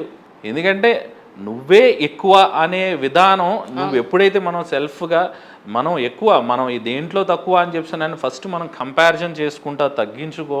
ఎప్పుడైతే కంపేర్ చేసుకున్నామో ఆటోమేటిక్గా ఏంటంటే ఇవన్నీ కంపారిజన్స్లోనే వచ్చే మాటలేనే. అట్లా కాకుండా ఫస్ట్ మనకు మనం ఆడవాళ్ళలా ఉండటం అనేది అందం. అది ఇంకొంచెం అందాన్ని పెంపొందించుకోవాలి, ఇంకొంచెం మనం భద్రతగా ఉండాలి అని చెప్పానంటే ఆడవాళ్ళ బిహేవ్ చేయడం ఇంకా మంచిది. అందుకని ఏమంటున్నానంటే ఆడవాళ్ళ బట్టలు మగవాళ్ళు వేసుకుంటే చూడటానికి ఎంత బాగోదో ఆడవాళ్ళు కూడా మగవాళ్ళ బట్టలు వేసుకున్నప్పుడు కూడా చూడటానికి అంత బాగోదు. అందుకని ఏంటంటే ఎవరి కాళ్ళు ఎవరి పరిధిలో ఎవరికి ఉండాల్సిన అలాగే ఉంటే మంచిది కదా. ఇప్పుడు మిగతా జంతువులన్నీ దానికి తగ్గట్టు అవే ఉంటున్నాయి, మనకు మనమే ఉందాం. నేనేమంటానంటే వేసుకోవటం తప్పని కాదండి, అట్లా వేసుకుంటాం తప్పు ఇంకోటో అని చెప్పి అన్నట్టు కాదు. మన సొసైటీ అంత చండాలంగా ఉన్నప్పుడు ఎగ్జాక్ట్లీ అక్కడ బయటికి వెళ్తే ఇప్పుడు వాన వస్తే తడిసిపోతాం అని తెలిసినప్పుడు గొడిగి వేసుకెళ్లాల్సింది పోయి నేను నీళ్ళలో వెళ్తాను కానీ నేను తడవకూడదు కానీ నాకు జలుబు రాకూడదు. ఇది ఎక్కడ ఇది? అందుకని ఏంటంటే ముందు బుద్ధి మనకు ఉండాలి కదా. బయటికి వెళ్తున్నాం అక్కడంతా వెధవలు ఉంటారు. ఇప్పుడు మా పిల్లలు ఉన్నారు, మా పిల్లలందరికీ ఇవాళ నుంచి ఒక కొత్త డెసిషన్ తీసుకున్నాం మేము. ఏంటంటే మా హాస్పిటల్ పిల్లలు నైట్ వెళ్ళిపోయేసరికి కొంచెం లేట్ అవుతుంది. అయ్యి బాబు వీళ్ళేమో అటే వెళ్తున్నారు. ఈ మధ్యన ఏంటంటే తాగేసిన వాళ్ళు ఎక్కువైపోయారు, కుర్రోళ్ళు ఏమో వీళ్ళకి లైసెన్స్ లేకుండా తెగ తిరిగేస్తున్నారు. వీళ్ళని అమ్మాయిలు ఎలాగే ఏంటి అని చెప్పానని ఇవాళ ఒక 2 అమ్మాయిలు కొంచెం లోపలికి వెళ్ళాలి. వాళ్ళిద్దరికి ఇవాళ నుంచి ఒక ఆటో మాట్లాడి ఆటో వాడికి నెలకి నేనే ఇస్తానని చెప్పి నైట్ అయిపోయినప్పుడు ఇద్దరిని జాగ్రత్తగా తీసుకెళ్ళి దింపేసి రారా బాబు అని చెప్తున్నాను. అంటే నాకు ఆడవాళ్ళ మీద రెస్పెక్ట్ లేకపోవడం కాదండి, మనిషి మీద రెస్పెక్ట్. ఆడవాళ్ళు అనేది వాళ్ళు ఏంటంటే ఇంకొంచెం జాగ్రత్తగా చూసుకోవాల్సిన అవసరం బాధ్యత మాకు ఉంటుంది. ఉన్నప్పుడు ఏంటంటే ఆ బాధ్యత ఉన్నవాడు ఉన్నాడు, బాధ్యత లేనివాడు బయట ఉన్నాడు. బాధ్యత ఉన్నవాడేమో ఇలా ఆటోలో ఇచ్చి పంపిస్తాడు, బాధ్యత లేకుండా ఇష్టం వచ్చినట్టు చూసినోడు ఎలాగన్నా బిహేవ్ చేస్తాడు ఒళ్ళు కొవ్వెక్కి. అందుకని 2 రకాల మనుషులు ఉన్నప్పుడు ఏంటంటే నేను జాగ్రత్తగా ఉండాలి. ఇప్పుడు నేను మగవాడిని అండి, ఎంత మగవాడిని అయితే మాత్రం పెద్ద సింహం దగ్గరికి వెళ్ళి నేను మగవాడిని అని చెప్పి ఊరుకుంటుంది ఏంటండి. అందుకని ఏంటంటే నా పరిధిలో నేను ఒళ్ళు దగ్గర పెట్టుకొని ఉండాలి. నేను మగవాడిని కదా అని చెప్పి దాని దగ్గరికి వెళ్ళి నేను ప్రూవ్ చేసుకుని నాకేం వస్తుంది, నేను ఉన్నాను కదండి అక్కడికి వెళ్ళి. అందుకని ఏంటంటే పరిస్థితి బాగోన్నప్పుడు నువ్వు అక్కడికి వెళ్ళి ప్రూవ్ చేసుకోకూడదు, సైలెంట్గా వెళ్ళిపోవాలి. అయ్యి బాబా అక్కడ సింహం ఉంది దాంతో మనం పడలేం, ఎందుకురా బాబు మన జాగ్రత్తలో మనం ఉండాలి, ఖచ్చితంగా ఉండాలి, పారిపోవాలి అవసరం అయితే. అంతేగాని అక్కడికి వెళ్ళి తొడగొట్టి నేనే ఒకరిని అయితే అవసరం అయితే చచ్చిపోతాను అనుకుంటే ఇంక నీ కర్మ ఇంకా ఆవిడ ఏం చేయాలి. ఒకనకప్పుడు గోదావరి జిల్లాల భాష యాక్సెంట్లో వచ్చేవి సార్ సినిమాలు. అవునండి, ఆ సినిమాలన్నీ కూడా సూపర్ డూపర్ హిట్స్ అయ్యాయి. బాగా. తర్వాత తెలంగాణ యాక్సెంట్ సపరేట్ తెలంగాణ వచ్చిన తర్వాత తెలంగాణ యాక్సెంట్ లో వచ్చిన సినిమాలు కూడా సూపర్ హిట్ అయ్యాయి. అలాగా మళ్ళీ చాలా ఏళ్ల తర్వాత మళ్ళీ మా జిల్లా గోదావరి యాక్సెంట్. మా నాన్నగారు ఇప్పటికీ ఎవరైనా పిలిస్తే నాగేశ్వర అంటే ఆయ్ వస్తున్నానండి అంటే ఆయ్ అనేది ఇక్కడ ఒక ఎమోషన్ అండి. అది ఇప్పుడు నేను ఇంటర్లో ఫస్ట్ ఇయర్ నేను విజయవాడలో చదివినప్పుడు గౌతమ్ అని పిల్లగానే ఆయ్ అన్నాను. ఆయన అంటే మొత్తం క్లాస్ అంతా బల్లు మన నవ్వారు. నేను ఎందుకు ఫస్ట్ ఏంటంటే వాళ్ళు ఎందుకు నవ్వారనే విషయం నాకు తెలియదు. ఎందుకు అంటే మనం ఇక్కడ అలవాటు అక్కడ దీన్ని అదోలా చూస్తారన్న విషయం కూడా తెలియదు. అరే ఎందుకు రాని అవుతున్నారు అని అంటే అంటారా అండి, ఆయన అంటాం కదరా అని నేను డబ్బా ఏం చేస్తున్నాను మళ్ళీ అది కామెడీ అవుతుంది అనే విషయం మాకు తెలియదు మాట. కొన్ని ఒక్కొక్క ఏరియాలో ఒక్కొక్కటి ఫేమస్ అండి. అది మనం అందులో ఉండే అందం అవునండి అర్థం చేసుకోవాలంటే అంటే మనకి అది ప్యూర్ అంటే మనం యాక్ట్ చేస్తే గమ్మున యాక్ట్ చేసినట్టు ఉంటుంది. అలా కాకుండా రోజు మాట్లాడే విధంగానే మాట్లాడితే అది స్ట్రైట్గా బాగుంటుంది కదా అని చెప్పాను. అవును అవును. ఇక్కడేమో మనకి ఎవరైనా సరే మీరు అండి అని అనడం మా చిన్నప్పటి నుంచి మనకు బాగా అలవాటైపోయింది. అవునండి, అది ఎక్కడికి వెళ్ళినా ఎంత ఆటో అతనికి వెళ్ళినా కూడా ఏమండి ఇక్కడికి వస్తారండి అనేది తప్ప ఏమయ్యా ఇక్కడికి వస్తా ఇంతే తప్ప. తెలంగాణలో ఫస్ట్ టైం నేను హైదరాబాద్ వెళ్ళినప్పుడు ఏం ఎడవాళ్ళు నువ్వు అని అడిగారు. జీవ నన్ను నువ్వనే జస్ట్ 13 years నువ్వు అనేసాడంటే ఇలా అని ఏడుపో నన్ను నువ్వు అనేసాడు అని చెప్పి మా అమ్మ వాళ్ళ తర్వాత అంటే ఇక్కడ మనం తిట్టాలని ఇది ఎదవండి అని అంటే ఎదవని కూడా ఎదవండి చేస్తున్నాం తిడతాం. తిట్టును కూడా అందంగా తిట్టి మనం ఇక్కడ ఎలా ఉంటాం అంటే చెప్పే విధానం అండి.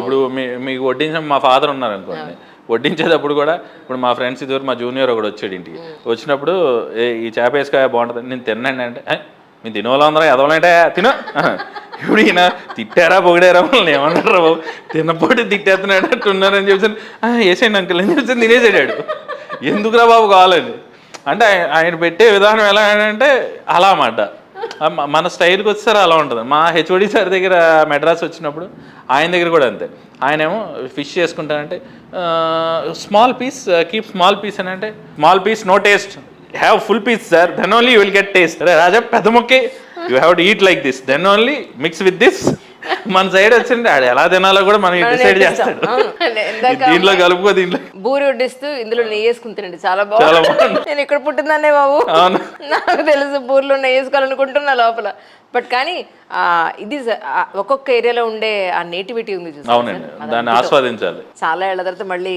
ఇక్కడ కోనసీమ యంగ్స్టర్స్ అమ్మాయిల్ని వాళ్ళ యాక్టివ్నెస్ని వాళ్ళ ఇన్నోసెన్స్ని చూస్తూ ఉన్నాను మరి చాలా సంతోషంగా ఉందండి ఇప్పుడు మీరు వరప్రసాద్ రెడ్డి గారి అది అక్కడ మొదలుపెట్టి వరప్రసాద్ రెడ్డి గారిది ఏంటంటే నేను ఈ కార్యక్రమం ఇట్లా చేద్దామని చెప్పి అనుకున్నప్పుడు ఏంటంటే ధర్మ వికాసం అనే తర్వాత టైటిల్ పెట్టాను అంటే మీకు ఇది ఎంత ఇదిగా చెప్తాను అంటే మీకు ఇది భగవంతుడు ఉన్నాడు అని చెప్తానని మనం నమ్మటానికి ఇది లైవ్ ఎగ్జాంపుల్ మాట ఈ కార్యక్రమం అనుకుంటున్నాను మీరు ఇప్పుడు ఇదంతా పైన ఇదంతా కూడా చూసారు కదండి ఇదంతా నా ఓన్ ప్లేస్ కదండి రెంటెడ్ ఇది ఇది రెంటెడ్ ప్లేస్ అండి ఇది నేను రెంట్కుంటున్నాను పైన కూడా రెంట్కి తీసుకొని రెంట్కి నేను తీసుకొని ఫ్రీగా ఇస్తున్నాను బయట ఇది రెంటెడ్ ప్లేస్ నేను రెంట్ వరకు పెట్టుకోగలుగుతున్నాను అన్నీ ఇది చేస్తున్నాను నాకు అప్పులు ఉన్నాయి ఏం చేయాలి ఏంటి అంటే ఈ కార్యక్రమాన్ని ఎలాగైనా ముందు తీసుకెళ్ళాలి లేట్ అయిపోతుంది ఇప్పుడే చేయగలం నేను కొంచెం ఈ దేవుడికి దగ్గరగా ఉంటున్నప్పుడు రోజుల్లో నాకు అర్థమైంది అంటే నాకు రేపు గురించి ఎక్కువ ఆలోచన లేదండి అమ్మో ఈరోజే చేసేయాలి ఎందుకంటే ఒక్కొక్క రోజు మనం పెడదాం అనుకున్నా మనకు ఆ యోగ్యత ఉండదు పెట్టే రోజే పెట్టేయాలి రేపు పొద్దున ఏమొద్దు తెలియదు అందుకని ఏంటంటే ఈరోజు చెయ్యాలి అని చెప్పి అది వదలకుండా అలా పట్టుకుంటానే ఉన్నాను నేను 8 నెలల నుంచి రెంట్లు కట్టుకోగలుగుతున్నాను ఏదో చిన్న చిన్న అయితే చేయగలుగుతున్నాను కానీ ఇంకా ముందుకు తీసుకెళ్ళాలంటే ఏదో ఒకటి అవసరం రావాలి అన్నట్టు అనుకున్నాను శాంతక్క అని చెప్తానని ఆవిడ వరప్రసాద్ రెడ్డి గారికి క్లోజ్గా ఉంటారు ఆవిడ ఎందుకు వచ్చిందో ఎప్పుడో నా పెళ్లి టైంలో మేము కలిసాం ఒకసారి మనం వైజాగ్ వెళ్ళినప్పుడు ఒకసారి కలిసాం ఆవిడతో మాట్లాడుతాను అంటే ఏం మాట్లాడుతున్నాను నేను మాట్లాడుతున్నానంటే మాట్లాడుతున్నానంటే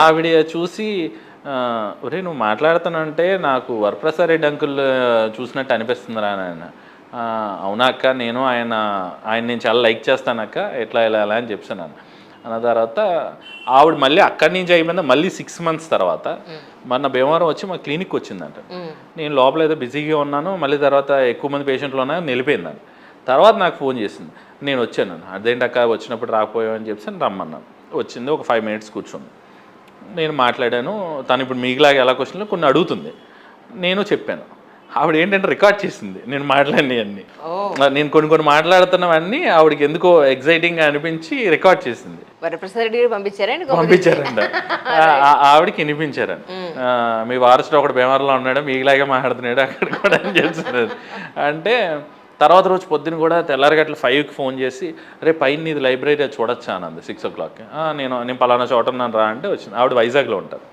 మళ్ళీ అక్కడికి వెళ్ళి మళ్ళీ ఆవిడని ఎక్కించుకొని వచ్చిందా మళ్ళీ ఒక 5 minutes ఏదో చూసాను అయిపోయిన తర్వాత వెంటనే వరప్రసాద్ రెడ్డి అంకుల్ ఒకసారి కలుద్దాం అంటున్నారు మరి వచ్చి కలు నువ్వు అని చెప్పాను ఎప్పుడక్క చెప్పండి నేను వచ్చి కలుస్తాను అని చెప్పాను అన్న అంటే ఇలా వైజాగ్ వస్తున్నారు ఇలా పలానా డేట్ కరెక్ట్గా ఎలక్షన్స్ రిజల్ట్ ముందు రోజు వస్తున్నారని చెప్పాను అంటే వెళ్ళాను ఆయన చూస్తున్నప్పుడు కూడా మనిషి ఎలా అంటే దూరం నుంచి ఒక ఆరా అంటే ఆయన వైట్ షర్ట్ వేసుకుని అలా నుంచున్నారు కానీ చాలా గ్లేజింగ్గా కనిపిస్తున్నారు మనిషి చాలా బ్రైట్గా చాలా బాగున్నారు మనిషి అంటే వెళ్ళినప్పుడు కొంచెం ఆరా కొంచెం ప్లెజెంట్ ఆరా కనిపిస్తుంది వెళ్ళి కూర్చున్నాను మాట్లాడాను ఒక 1/2 hour నేను చెప్పాల్సిన ఆయన బాబు 2-3 క్వశ్చన్లు అడిగారు ఇలా చేద్దామని నేను మీకు హాస్పిటల్కి ఏమైనా చేయాలన్నా నేను చేస్తానంటే నాకు హాస్పిటల్కి అన్నీ నేను చేసుకోగలుగుతున్నాను సార్ అంతా బాగానే ఉంది నేను ఇలా కొన్ని పిల్లలకి వాటికి ఇలా కొన్ని కార్యక్రమాలు ఇలా అనుకుంటున్నాను ఓకే అలాగే ఏదన్నా ఉంటే చెప్పండి కలిసి చేద్దాం ఇలా అని చెప్పాను అన్న వచ్చిన తర్వాత నేను ఏం చేస్తారు మనకి చేస్తారంటావా లేదా అనుకుని సరే మనం ఏం చేద్దాం అనుకుంటున్నాం మళ్ళీ అక్కే ఫోన్ చేసి అరే తమ్ముడు నువ్వు ఏదో అన్నావు కదా మరి ఏంటి పంపించాను అవునా అక్క పంపించమంటావా సరే ఆయన ఒక 1/2 hour మీట్ అయింది అంతే హాఫ్ అన్ అవర్ మీట్ అయిన మనిషికి అన్ని లక్షలు డొనేట్ చేస్తారని నేను అనుకోలేదు.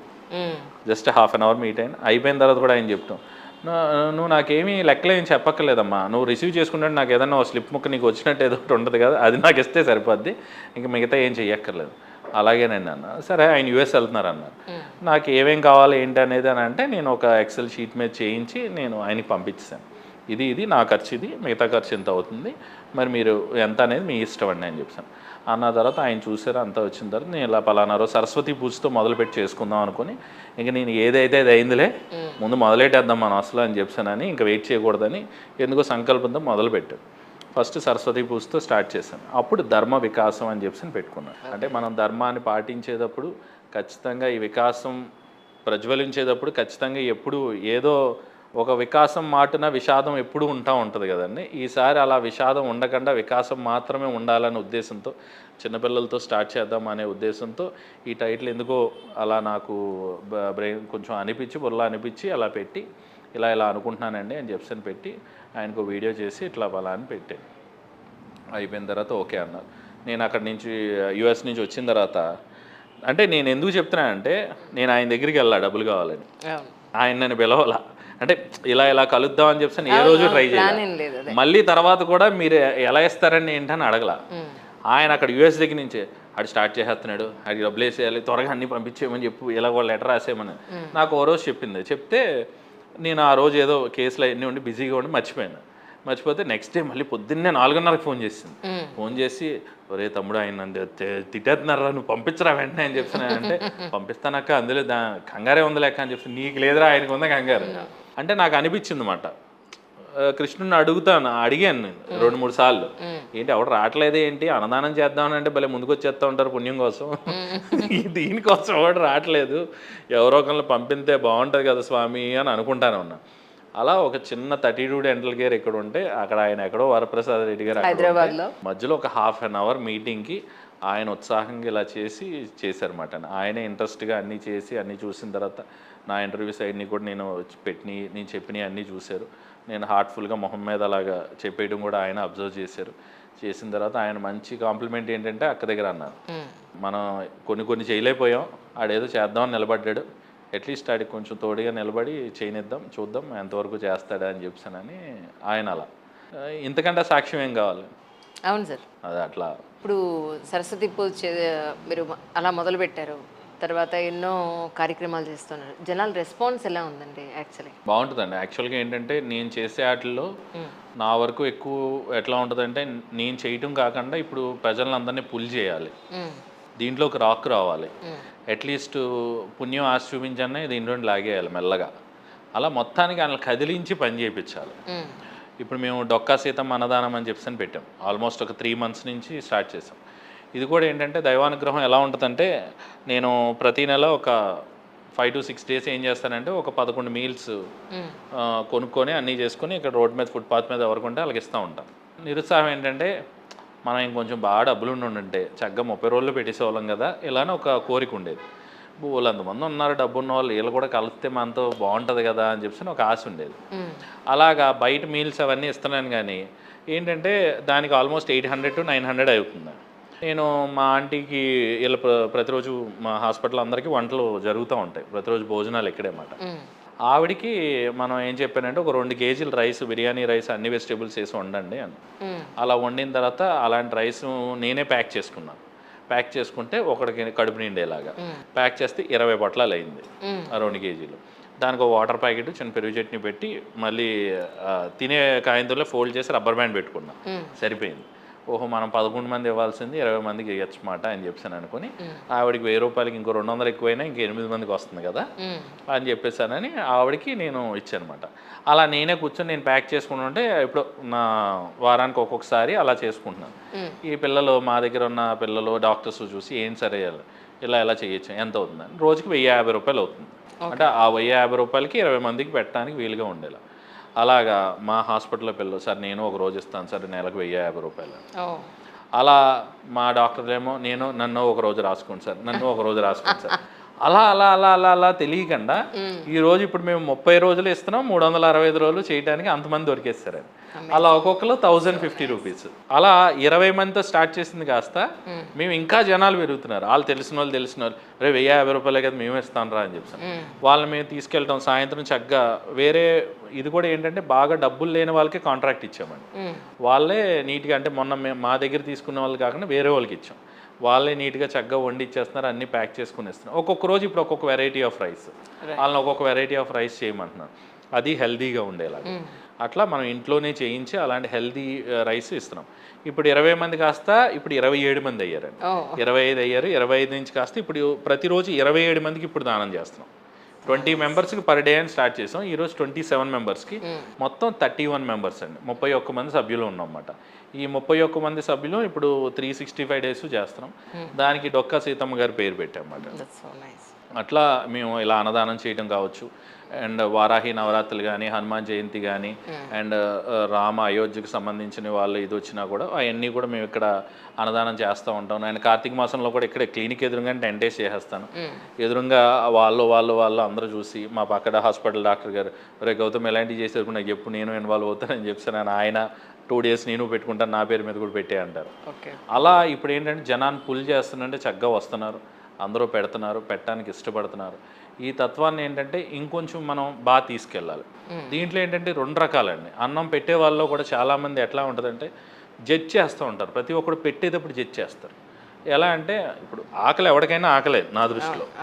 ఈ కొంతమందికి దానం చేసే వాళ్ళు ఎలా ఉంటారంటేనండి, మనం దానం చేయాలంటే అవతలోడు చీకి బట్టలు వేసేసుకొని ఇంకా ఆడు లేగ్గాడిలాగా ఉండి బట్టలు చింపేసుకొని దేహి నువ్వు తప్ప ఇంకెవడో ఏం మాకు లేదురా బాబు అని అనుకునేవాడికి మాత్రమే వీడు దానం చేయాలి.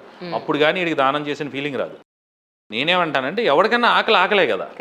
ఇప్పుడు నేను ఒక 10 మందితో ఇప్పుడు నేను వెళ్ళి మా పిల్లలందరినీ తీసుకొని ఎక్కడ కారులో వెళ్తాను. వాళ్ళు ఏ బిస్కెట్లు తెచ్చుకున్నారు అనుకోండి, వాళ్ళు నన్ను అడిగారు అనుకో, నాకు ఎక్కడే హైవేలో నాకు తిండి దొరకట్లేదు, వీళ్ళు మాత్రం బిస్కెట్లు తెచ్చుకొని తినేస్తున్నారు, నాకు ఆకలేస్తుంది. అప్పుడు నేనేం అడగాలి వీళ్ళని? వీళ్ళు వెంటనే సార్ మా బిస్కెట్లు మీరేం తింటారు కదా సార్ అని అంటే ఆకలి ఎవరికైనా ఆకలే కదా. ఇప్పుడు ఒక ఎమ్మెల్యే గారు వచ్చినా కూడా ఎమ్మెల్యే గారికి ఏం చెప్తాం, ఊరుకోండి సార్ మీరు ఎమ్మెల్యే, ముందు మీ డ్రైవర్కి పెట్టినామండి. ఆడు లేనోడు కదా, ఎమ్మెల్యేది మీరేం తింటారు, మీరు ఎమ్మెల్యే 1000 ఎకరాలు 100 ఎకరాలు ఉంటుంది, మీకు బోలంత ఆస్తి ఉంటుంది. ఓ 10 నిమిషాలు ఆగండి అని అనగలవా? మన పేరెంట్స్ని అనగలవా? మన పిల్లల్ని అనగలవా ఆకలేస్తుందని అంటే? మరి నీకు నువ్వే అనలేనప్పుడు ఎవడికో పెట్టేటప్పుడు ఆడిని జడ్జ్ చేయడం ఎందుకు? నీకు ఉన్నప్పుడు పెట్టేయి, చెయ్యాలనుకున్నప్పుడు చేసే మంచి. ఎందుకంటే రేపొద్దు నువ్వు చేద్దామని అనుకున్నా అక్కడ కనిపించదు. నేను ఒక రోజు ఒక్కొక్కకి బిస్కెట్ వేద్దాం అనుకుంటే అది ప్రతిరోజు 7 రోజులు నాకు చుట్టూరే తిరిగేది. వాకింగ్ దిగుతున్నప్పుడల్లా అనుకున్నాను అమ్మ బిస్కెట్లు మర్చిపోయినా.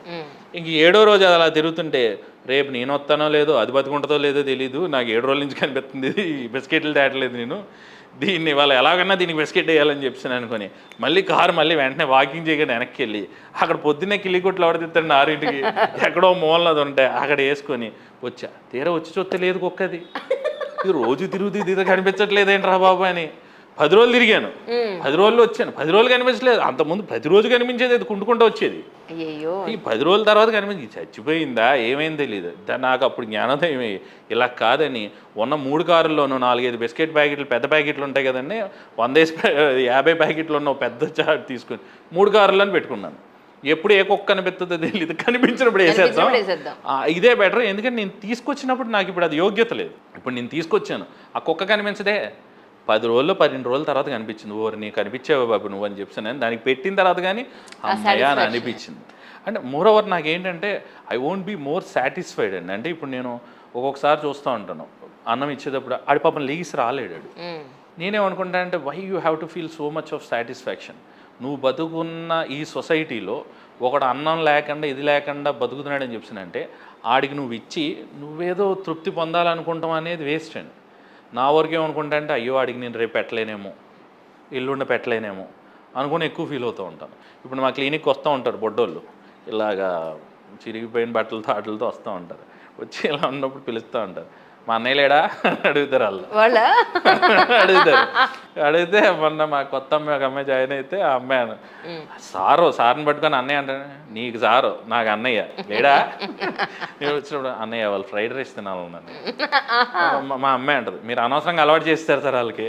వాళ్ళు చూడండి ఇప్పుడు ఈ అమ్మాయి వెళ్తే వాళ్ళు ఏమంటారు, ఈ అక్కకి పంపించిన అన్న మీల్స్ పట్టుకొస్తుంది అని చెప్పి అంటాడు. అలా కొంతమందిని ఏంటంటే అలా వస్తూ ఉంటారు, తింటూ ఉంటారు, మనం పెడతా ఉంటాము. కానీ ఏంటంటే నువ్వు ఇవ్వాలనుకుంటున్నప్పుడు నా దృష్టిలో ఏంటంటే ఇచ్చేయి, అంతే తప్ప ఎక్కువగా ఏం ఫీల్ అయిపోకు. నువ్వు దాచుకొని రేపొద్దున అది ఉపయోగించుకుంటాం అనుకున్నది నీకు ఉపయోగపడదు. మనం తిన్న తిండి ఒంట్లోనే ఉండిపోతే ఒళ్ళు ఎలా పాడైపోతుందో, మనం సంపాదించుకున్న సంపాదన కూడా మనం డిస్ట్రిబ్యూట్ చేయకపోతే అలాగే పాడైపోతుంది. మనీ ఈజ్ నథింగ్ బట్ కర్మ. నువ్వు నీ కర్మ మనీ రూపంలో వస్తుంది. ఆ వచ్చే మనీని నువ్వు ఎలా డిస్ట్రిబ్యూట్ చేస్తున్నావు అనేదే నీ మీద పని మీద ఆధారపడి ఉంటుంది. నాకు కూడా ఏంటంటే ఐఎమ్ నాట్ దట్ మచ్ ఇంత నేను ఇదిగా ఉండేవాడిని కాదండి. ఇప్పుడు ఏంటంటే నేను తిన్న తిండే మా పిల్లలు అందరూ తినాలి అనుకొని వాళ్ళతో పాటు నేను కలిసి తింటూ ఉంటాము. నేను చూసిందే అందరూ చూడాలి. ఇప్పుడు నేను ఒకసారి గిరి ప్రదక్షిణ చేశాను, 5 పంచభూతలింగాలు చూసి వచ్చాను. నాకు చాలా హ్యాపీగా అనిపించింది. హ్యాపీగా అనిపించినప్పుడు నేనే ఇంకో 10 సార్లు 11 సార్లు నేనే గిరి ప్రదక్షిణ చేస్తే నాకేమొచ్చేస్తుందండి? చూడికి ఎలాగా ఉంటాడని నాకు తెలుసు. ఇది నాకు ఉన్నప్పుడు ఓకే, ప్రతిఫలం ఉంటుంది, నేను కాదని అనట్లేదు. కోరిక తగ్గించేసుకోవాలి. రాముడు ఏ కోరుకోలేదు కాబట్టి దేవుడు అయ్యాడు. అన్నీ ఉన్నా కోరుకున్నాడు కాబట్టి రావణాసుడు రాక్షసుడు అయ్యాడు. ఎందుకు కోరుకుంటాం అనవసరంగా? నువ్వు కోరికలు తగ్గించుకోవాలి. నాకేమనిపించిందంటే బాగా లేని వాళ్ళు ఓ రోజు ఆంజనేయ స్వామి గుడిలో కూర్చుంటే, ఏమంటే ఎవరన్నా అయోధ్య వెళ్తా ఉంటే అయోధ్య చూడాలని ఉందండి, ఎవరన్నా పంపిస్తారండి అని ఎవరన్నా పూజారిని అడుగుతున్నాడు. అప్పుడు నాకు ఆ థాట్ వచ్చిందన్నమాట. వచ్చి సర్లే మొత్తానికి ఇప్పుడు మా అమ్మ నాన్నకి చూపిందామన్నా మా అమ్మ రాదు, ఇప్పుడు మా డాడీ లేడు, ఇప్పుడు ఎవరికి చూపించాలి నేను? నాకు సరే ఏదో చూపిందాం అని మనకు తెలిసిన వాళ్ళకే చూపించాలా, తెలియని వాళ్ళకి ఎవరికైనా చూపిందాం. ఈ పిల్లలందరికీ కూడా దగ్గరికి తీసుకెళ్ళి చూపిస్తూ ఉంటానండి ఈ చుట్టుపక్కల క్షేత్రాలన్నీ. అలాగే ఇది గొప్ప విషయం కాదు. ఇది అన్నిటికంటే మెయిన్ ఏంటంటే ఇది నేను చాలా గొప్పగా అయితే ఫీల్ అవును. ఎందుకంటే మనిషి చేయాల్సిన పని అండి, అది నా బాధ్యత. కాబట్టి ఇప్పుడు నాకు కొంచెం డబ్బులు ఉన్నాయి కాబట్టి సరే అని చెప్పి 40 మందిని కొంచెం బస్ చేసి పంచభూతలింగాలు చూపించి తీసుకొచ్చాను అనమాట. దీనివల్ల ఏమొస్తుందా అంటే ఏమొస్తుందని చెయ్యం, నాకు వచ్చింది ఆడికి ఉంటే బాగుంటుంది కదా, ఆత్మజ్ఞానం ఏదో కలగాలి. వెళ్ళేటప్పుడు కూడా చెప్పాను, మీరు గిరి ప్రదక్షిణ చేసి నేను ఇది అయిపోవాలి అదే అయిపోవాలని కోరుకోవద్దండి, నాకు ఏది మంచిదైతే అది చేయి స్వామి సరిపోద్ది, నాకు ఏది అవసరం అది చెయ్యి, నేను కోరుకున్న చేయకు, నాకు అవసరమైంది చేయి సరిపోద్ది. దీనికి పెద్ద సామెత ఉందండి. ఒకరోజు మనిషి భగవంతుడు నాకు ఇది కావాలి అది కావాలి అది కావాలి ఇది కావాలి అన్ని కోరేసుకుంటాడు, ఆయన అన్ని ఇచ్చేస్తాడు. వన్ ఫైన్ డే తను ఫీల్ అవుతాడు, ఇవన్నీ కోరుకున్నా అసలేం కోరుకోలేదు, అదేంటి స్వామి నేను ఎన్ని అడిగాను నువ్వు ఇచ్చేసావు, కావాల్సినది కదా నువ్వు ఎందుకు ఇచ్చావు, నువ్వు జ్ఞానం ఇవ్వాలని అంటే భగవంతుడు అంటాడు, నేను అన్నింటికన్నా గొప్పదే ఇవ్వాలనుకున్నాను, తనకన్నా చాలా తక్కువ అడిగాను, విషయం తెలియదు. అంతే కదా అది మనం తెలియకే మనం చాలా పొరపాట్లు చేసేస్తూ ఉంటాం. అండ్ నాకు కలిగిన ఈ జ్ఞానం, నాకు కలిగిన ఈ బుద్ధి ప్రజలందరికీ కలగాలి, పిల్లల్లో కలగాలి అనే ఉద్దేశంతో ఏంటంటే ఆ దైవభక్తి దైవ జ్ఞానం అనేది ఖచ్చితంగా శివుడి దగ్గరికి వెళ్ళాలి అని చెప్పానంటే, ఇప్పుడు మీరు నాతో ఉండాలి, నాతో పాటు అందరూ ఉండాలని చెప్పానంటే నా వైపు ఉన్న వాళ్ళని నేను దగ్గరికి చేర్చుకుంటాను. అలాగే శివుడు కూడా ఏమనుకుంటాడంటే ఆయన వైపుతో ఈక్వల్ అయిన వాడిని ఆయన పక్కన కూర్చోబెట్టుకుంటాడు.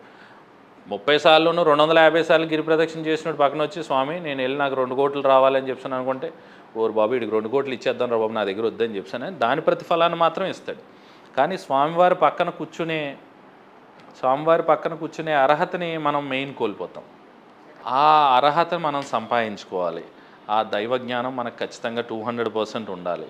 అలాంటి జ్ఞానంతోనే మనం బాగుండాలి అని చెప్పాను, అందరూ బాగుండాలనే ఉద్దేశంతో ఇవన్నీ స్టార్ట్ చేస్తాం అన్నమాట యాక్చువల్గా. కానీ అద్భుతం అండి, అంటే ఒక డాక్టర్గా ఉంటూ ఇంత తత్వజ్ఞానాన్ని బాగా అలవర్చుకున్నారు. అది అందరికీ పంచాలనే ప్రయత్నంలో కూడా మీరు సక్సీడ్ అవుతారని నాకు గట్టి నమ్మకం ఉంది. ఇంతకీ వరప్రసాద్ రెడ్డి గారిది ఇంటర్వ్యూ చూసారా? నాది ఎప్పుడన్నా? నేను చూశాను. దాంట్లో మీరు అడిగారు కదా ఫైనల్గా మీరు ఏం కోరుకుంటున్నారు అని చెప్పాను అంటే, ఇది గురువుగారు చెప్పకూడదని అన్నారు, అనకూడదు అన్నారు, కానీ నాకు ఎంత త్వరగా వెళ్ళిపోతే అంత త్వరగా వెళ్ళిపోవాలని ఉంది, ఎంతసేపు వేసుకుంటాం ఈ పాత చొక్కా కొత్త చొక్కా వేసుకోవాలని ఉంది అని చెప్పాను అనేది. ఆ ఇంటర్వ్యూ కూడా నేను బాగా ఫాలో అయ్యాను. మీరు యాక్చువల్గా ఆయన్ని 2-3 చేశారు కదా, 2-3 చేశారు. వాళ్ళ ఇల్లంతా కూడా చూపిస్తా, అదంతా కూడా నేను చూశాను. అవన్నీ కూడా చూసి కొంచెం ఇన్స్పైరింగ్ పర్సనాలిటీ ఆయన, ఇన్స్పైరింగ్ పర్సనాలిటీ. ఆయన దగ్గర నుంచి కూడా చాలా నేర్చుకోవాలి. ఇప్పుడు మీరు కూడా నెక్స్ట్ జనరేషన్స్కి అలాగే అవుతారు. ఆబ్వియస్లీ. నెక్స్ట్ జనరేషన్స్కి అంటే నాకు అవ్వాలనే తాపత్రయం కన్నా వాళ్ళు తయారవ్వాలనే తాపత్రయమే ఎక్కువ ఉంది. I understand. ఏంటంటే మెయిన్ పిల్లలు అవన్నీ కూడా గ్రాప్స్ చేసి పట్టుకోవాలి. అంటే చిన్న చిన్న వాటికండి. అంటే ఇప్పుడు సినిమా డైలాగులు కూడా ఎలా ఉంటాయంటే, నేనేంటో ఆడికి రేపొద్దున నిరూపించి చూపిస్తాను. నేను పలానా స్టేజ్కి వెళ్ళిన తర్వాత ఆడ ఏడవాలి, రేపొద్దున మనల్ని చూసి అప్పుడు ఆడు ఇదవ్వాలను. నేనేమంటానంటే, ఆడంటే నీకు ఇష్టం లేదు, ఆడి ముందు నువ్వు ప్రూవ్ చేసుకోవాల్సిన పనే ఉందిరా నీకు. ఎగ్జాక్ట్లీ. ఆడి ముందు నువ్వెందుకు ప్రూవ్ చేసుకుంటావు? ఆడు నిన్ను చూసి ఏడవడం ఎందుకు? ఆ శాడిజం ఎందుకు కోరుకుంటున్నావు? నువ్వు బాగుంటే ఇంకొకటి ఏడ్చేటట్టు అయితే నీ బాగు ఒక బాగేనా? నీ బాగుని చూసి ఆడ ఏడవకూడదు. నీ బాగుని చూసి అవతల వాడు కూడా పంచుకునేలాగా ఉండాలి. ఎంతసేపు ప్రేమను పంచుకోవటానికే మనం ముందుకు వెళ్ళాలి తప్ప, అది అలా కాకుండా దాన్ని వేరే రకంగా నెగిటివ్గా తీసుకుని ఇప్పుడు యూత్ అందరూ అలాగే ఉన్నారు కదండి. యూత్ అందరూ ఈ మాట మీద నిలబడి ఉన్నారు. నేనేంటో ఇప్పుడు మొన్న సినిమా డైలాగ్ చూసాను, సుమా వాళ్ళ అబ్బాయి, నేను వినిపిస్తా రేపొద్దున్న అన్న రోజు నీకు కనిపిస్తా, వద్దన్నా నీ సౌండ్ వినిపిస్తాను. ఇవన్నీ ఎందుకు ఎందుకు నెక్స్ట్ ఏమవుతావు నువ్వు? ఇవన్నీ ఎందుకు అని నా ప్రశ్న ఏంటంటే, ఓకే వినిపిస్తావు కనిపిస్తావు, తర్వాత ఏమవుతావు? వన్ డే చచ్చిపోతావు కదా. నేనేమంటానంటే, ప్రతి మనిషి కూడా పక్కనోడు చచ్చిపోతాడు అనుకుంటాడు, వీడు చచ్చిపోతాడని రియలైజ్మెంట్ ఉండదు. నీకు ఈ ఒక్కరోజే ఉంది, నువ్వు చచ్చిపోతావు అన్న రియలైజ్మెంట్ లేకుండా పక్కనోడే చచ్చిపోతాడు, నేను ఎలకాలం బతికేస్తాను, నేనే బాగుంటానన్న ఫీలింగ్లో ఉంటాడు. నువ్వు పలానోడికి నిరూపించుకుందాం అనుకుంటే మంచి నిరూపించుకో. ఇదివరకు రోజులు మనకు చిన్నప్పుడు ఎలా చెప్పేవారండి, ఒరే నాన్న నువ్వు బాగుపడాలరా, మన పేరు నిలబెట్టాలరా, మన ఊరిని కాపాడాలరా, 10 మందికి చూపించాలరా అని చెప్పి అనుకున్నావు. ఒక టెలిఫోను ఒకళ్ళ ఇంట్లో ఉందంటే ఆ 3 పక్కన, ఆ 3 వీధులకి ఈ 3 వీధులకి మొత్తం ఆ ఒకటే టెలిఫోన్ పరిగెత్తుకుని హాల్లో పెట్టేవారు. ఎవడి ఇంటికి వచ్చినా కూడా వెళ్ళడం సొంత ఇల్లులాగా. అలాగా అలాంటి పంచుకునే తత్వంలోంచి ఒకరికొకరు స్వార్థంగా తయారైపోయి దాన్ని ఇదే సక్సెస్ అనుకునే మోసలో పడిపోయి ఆ సక్సెస్లో ఆరోగ్యాలు పోగొట్టుకొని డబ్బు సంపాదించడమే పరమార్థం కింద ఫీల్ అయిపోయి వీడు బాగా అన్నీ చేసుకుంటూ ఉంటాడు. ఇంకా దేవుడికి కూడా ఏమనిపిస్తుంది అంటే, టార్చర్ వీడికి డబ్బులు ఇచ్చే ఈయన నాశనం చేసేద్దాం, ఆయన అనుకోటి నాశనం చేసేద్దాం అని. వీడు డబ్బులు బాగా సంపాదించాడండి, మంచి కాస్ట్లీ హాస్పిటల్కి వెళ్ళిపోయి శుభ్రంగా రికమెండేషన్ చేయించుకొని మినిస్టర్ లెవెల్లో చూసావా, మనకు మినిస్టరే రికమెండ్ చేశాడు, ఓకే రికమెండ్ చేశాడు, మందు తగ్గిందని నీకు ఏమన్నా? అసలు హాస్పిటలైజ్ అవ్వడమే అదే ప్రౌడ్గా ఫీల్ అవుతాడండి. అది కర్మ. అదే ఇది ఎక్కడ కర్మ అంటే, నువ్వు కనిపించేదే చండాలమైన కర్మ అంటే దాన్ని గొప్పగా చెప్తున్నావు కదా, దీన్ని ఎలా అర్థం చేసుకోవాలి తెలియట్లేదు. మాకు ఏఐజీ హాస్పిటల్లో పలానా వరప్రసాద్ రెడ్డి గారు అండి ఫోన్ చేశానండి, ఇలా పలానా రెడ్డి గారికి ఫోన్ చేస్తే మా ఎమ్మెల్యే చెప్పగానే వెంటనే చూస్తారండి, నాగేశ్వర రెడ్డి గారే చూశారు మమ్మల్ని తెలుసా అని అంటారు. చూసారు, నువ్వు ఎందుకు జబ్బుకి వెళ్ళావా అండ్ నువ్వు శుభ్లాకి ఇవ్వడానికి వెళ్ళావా? శుభ్లాకి ఇవ్వడానికి అయితే కాదు కదా, నీకు జబ్బు వచ్చిందని వెళ్ళు. ఒరే బాబు ఏమైందిరా బాబు అనుకునే జాలి చూపించడం మానేసి వీడు జబ్బును కూడా గొప్పగా చెప్పుకునే స్థాయికి ఎదిగిపోయామాట. అంటే మరి ఆ స్థాయి ఇంకా అలా అలా అలా నెక్స్ట్ జనరేషన్కి ఏం పాగుతుందని, నెక్స్ట్ జనరేషన్ కూడా ఇదే చెప్తారు కదా, నాకు ఇన్ని జబ్బులు వస్తున్నాయి, నాకు ఎలా ఉంటుంది అలా ఉంటుంది. నాకు నాగేశ్వర రెడ్డి గారు చూసారు తెలుసా, ఆయన పద్మభూషణం డాక్టరేట్ వచ్చింది, ఫలానా వచ్చింది, అంతేగా నీ జబ్బు ఉందన్న విషయం మర్చిపోయాడు. ఆ కర్మ ఏం చేస్తుంది అంటే, కాస్ట్లీ మందులు వాడటంలోను, కాస్ట్లీ ఇదిలోను, మహా అయితే కాస్ట్లీగా చచ్చిపోవటంలోను. అంతే తప్ప రియలైజ్మెంట్ మనం చచ్చిపోయే ముందు మనం దీన్ని ఖచ్చితంగా వినియోగించుకోవాలి. మన యూనివర్స్కి చాలా శక్తి ఉంది, యూనివర్స్ని మనం అర్థం చేసుకోవాలి, భగవతత్వాన్ని ఖచ్చితంగా అర్థం చేసుకోవాలి. భగవంతుడు ఏడి అని చెప్పానంటే, సో ఏడి అంటే ఏం చెప్తారు మీరు? భగవంతుడు ఏడి అని అంటే అంటే అది చూసే అంత ఎఫర్టబిలిటీ నీకు ఉందా అని అడుగుతాను. ఇప్పుడు ఏడి అని చెప్పానంటే, ఇప్పుడు కొంతమంది అడుగుతారు, మీరు చాలామంది ఇంటర్వ్యూ చేస్తారు, దాంట్లో అడుగుతూ ఉంటారు, ఏది నాకు చూపించమనండి, ఎవరన్నా ఉంటే నాకు భగవంతుని ఇట్లా చూపించమనండి, ఇలా చెప్పమనండి, దీనికి ప్రూఫ్ ఉంది, ఇలా చేయండి. నీ దగ్గర ఏం ప్రూఫ్ ఉంది? నేనేమంటానంటే, నువ్వు ప్రూఫ్ అని దేన్ని నమ్ముతున్నావు అది ప్రూఫే కాదు. మనిషి ఆడవాడు వచ్చి కోతి నుంచి పుట్టాడు, మరి ఇప్పుడు కోతులు ఎందుకు ఉన్నాయి? ఎవడు చెప్పాడు రా నీ కోతుల నుంచి పుట్టామని? మనం కోతుల నుంచే పుట్టలేదు, మనం కోతుల నుంచి పుడితే మరి ఇప్పుడు కోతులు ఎందుకు ఉంటున్నాయి? మరి దానికి ఏమన్నా థియరీ ఉందా? లేదు. నీకు ఆకలి వేస్తుంది, ఎలా వేస్తుంది చూపించమంటే చూపిస్తా, చూపించలేము. నీ లోపల ఏం జరుగుతుందో నీకు కనిపించదు. నువ్వు బయట ఏదో తెలుసుకొని నువ్వేదో తెలుసుకున్నానని నువ్వు ఫీలింగ్లో ఉన్నావు అంతే. నువ్వు పంచభూతాలను ఉపయోగించుకోకుండా ఏది కనిపిస్తుందండి? ఏది కనిపించదండి. ఇప్పుడు మనకి సిగ్నల్స్ ఉంటాయండి, మన ఫోన్లో మనం ఫోన్ చేస్తాం, సిగ్నల్స్ వస్తాయి. అది వచ్చిన తర్వాత మన సిమ్ కార్డులో ఇంత రాగి ముక్క ఉంటేనే సిగ్నల్ మనకి దాంట్లో వర్కౌట్ అవుతుంది. మరి ఈ సిగ్నల్ని కనెక్ట్ చేసుకుంటుంది, కనిపించిన సిగ్నల్ని ఒక రాగి తీసుకుంటుందని నువ్వు నమ్మాలి కదా. నీకు కనిపించిన సిగ్నల్ ఇక్కడ ఫోన్ రింగ్ అవుతుంది కదా, అది నమ్ముతున్నావు కదా, నువ్వు ఫస్ట్ ఫీల్ అవ్వాలి. అది ఫీల్ అవ్వాలని నేనేమంటానంటే, భగవంతుడు కనిపిస్తున్నాడు, మనం దాని దగ్గరికి వెళ్ళలేకపోతున్నాం అని అంటే ఈరోజు భీమవరం ఎమ్మెల్యే కనిపిస్తారండి. ఇప్పుడు నాకున్న రేంజ్కి నేను వెళ్ళి కాఫీ తాగలను. ఆయనే ప్రతిరోజు వచ్చి కాఫీ తాగాలంటే నాకు ఇంకొంచెం రేంజ్ ఉండాలి. ఇప్పుడు నేను పవన్ కళ్యాణ్ గారి దగ్గరికి వెళ్ళాలంటే రండి పవన్ కళ్యాణ్ గారు కూర్చొని కాఫీ తాగు, ఆయన మరి నాకు రోజు యూట్యూబ్లో కనిపిస్తారు. కనిపించిన వాడిని వచ్చి కూర్చొని కాఫీ తాగమంటే కుదరదు కదా. ఎందుకు కుదురుతుంది? నాకు ఆ రేంజ్ ఉండాలి, అంతే కదండి. ఇప్పుడు పవన్ కళ్యాణ్ గారు కూడా కాలుకి నమస్కారం చేసుకునే స్టేజ్లో ఉండాలంటే మనం చిరంజీవి గారు అంతటోడు అవ్వాలి, అంతే కదా. అలా కాకుండా ఎక్కువ డబ్బులు సంపాదించేసినా కూడా ఆయన నమస్కారం చేయడు. అందుకని ఆ స్థాయి మనకు ఉండాలి. ఇప్పుడు ఆయనది ఒక స్థాయి. చంద్రబాబు నాయుడు కలవాలంటే ఇంకొంచెం ఎక్కువ కష్టపడాలి. మోడీ గారు రోజు కనిపిస్తూ ఉంటారు, ఆయన కలవాలంటే ఇంకా ఎక్కువ స్థాయి కావాలి. ఇప్పుడు అమెరికాలో ఉన్న బైడెన్ని కలవాలంటే ఇంకా ఎక్కువ స్థాయి కావాలి. అంటే నువ్వు ఆ రేంజ్కి వెళ్ళాలి. ఇప్పుడు నాకు ఎవరైతే దేవుడు కనిపించాలని క్వశ్చన్ అడుగుతున్నాడో నేనేమంటానంటే ఆ బైడెన్ దగ్గరికి నాకు రేపు పొద్దున్న తీసుకెళ్ళి ఫ్లైట్ టికెట్లు నేను పెట్టుకుంటాను, ముగ్గురం కూర్చొని కాఫీ తాగాలి, 10 ఏళ్ళు కాఫీ తాగుదామా అని అడుగుతాను. కాఫీ తాగిస్తాడా? నాకు తాగించలేడు కదండి. ఆ రేంజ్కి వెళ్ళాలంటే ఫస్ట్ ఇతనికి రేంజ్ ఉండాలి కదా. రేంజ్ ఉండాలంటే కష్టపడాలి, ఆ స్థాయికి వెళ్ళాలి. మరి నీకు కనిపిస్తున్న మనిషే నువ్వు ఆ స్థాయిలో ఉన్నవాడిని నువ్వు రోజు చూసేవాడిని నువ్వు కలవాలంటే ఇక్కడి నుంచి అక్కడ దాకా వెళ్ళాలంటే నీకు స్థాయి ఉండాలి కదా.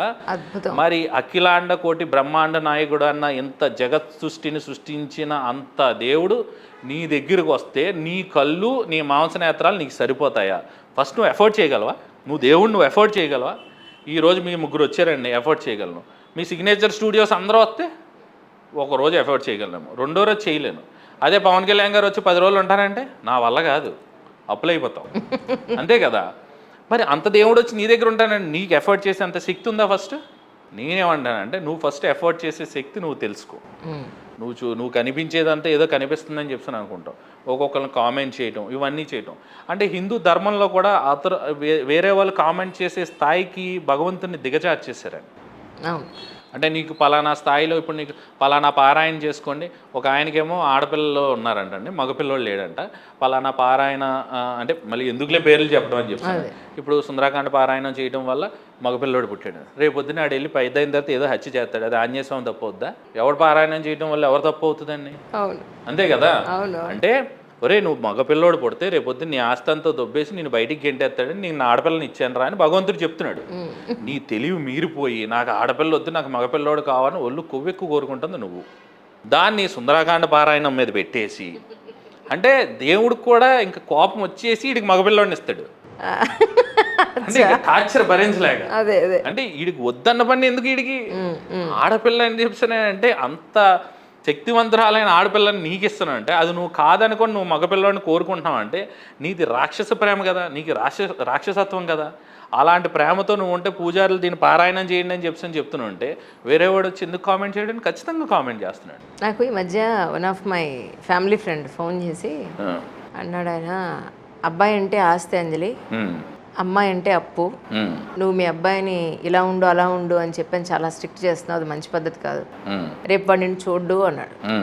పిచ్చేంటి, అమ్మాయినా అబ్బాయిని ఇద్దరికి సమానంగానే చదువు చెప్పించాలి, మనకున్న దాంట్లో ఇద్దరిని సమానంగానే చూస్తాం. అబ్బాయిని వాడికి ఎక్కువ పెట్టేది లేదు, అమ్మాయిని దీనికి తక్కువ పెట్టేది లేదు. ఎండ్ ఆఫ్ ది డే మహా అయితే పెళ్ళయి ఆడపిల్ల అత్తారింటికి వెళ్తుందేమో, ఇంటి పేరు మారుతుందేమో, కానీ బాగా డబ్బులు ఉన్నాయనుకోండి ఆ పుట్టింటారింటి పక్కన అత్తింటారింటి పేరు కూడా పెట్టుకున్న వాళ్ళు చాలా మంది ఉన్నారు సొసైటీలో. సో అలా అంటే రేపు అమ్మాయి కడుపును పుట్టేవాళ్ళు నా పోలికలు ఉండవా, లేకపోతే ఆ అమ్మాయి నా కూతురు పోలికలు ఉండవా?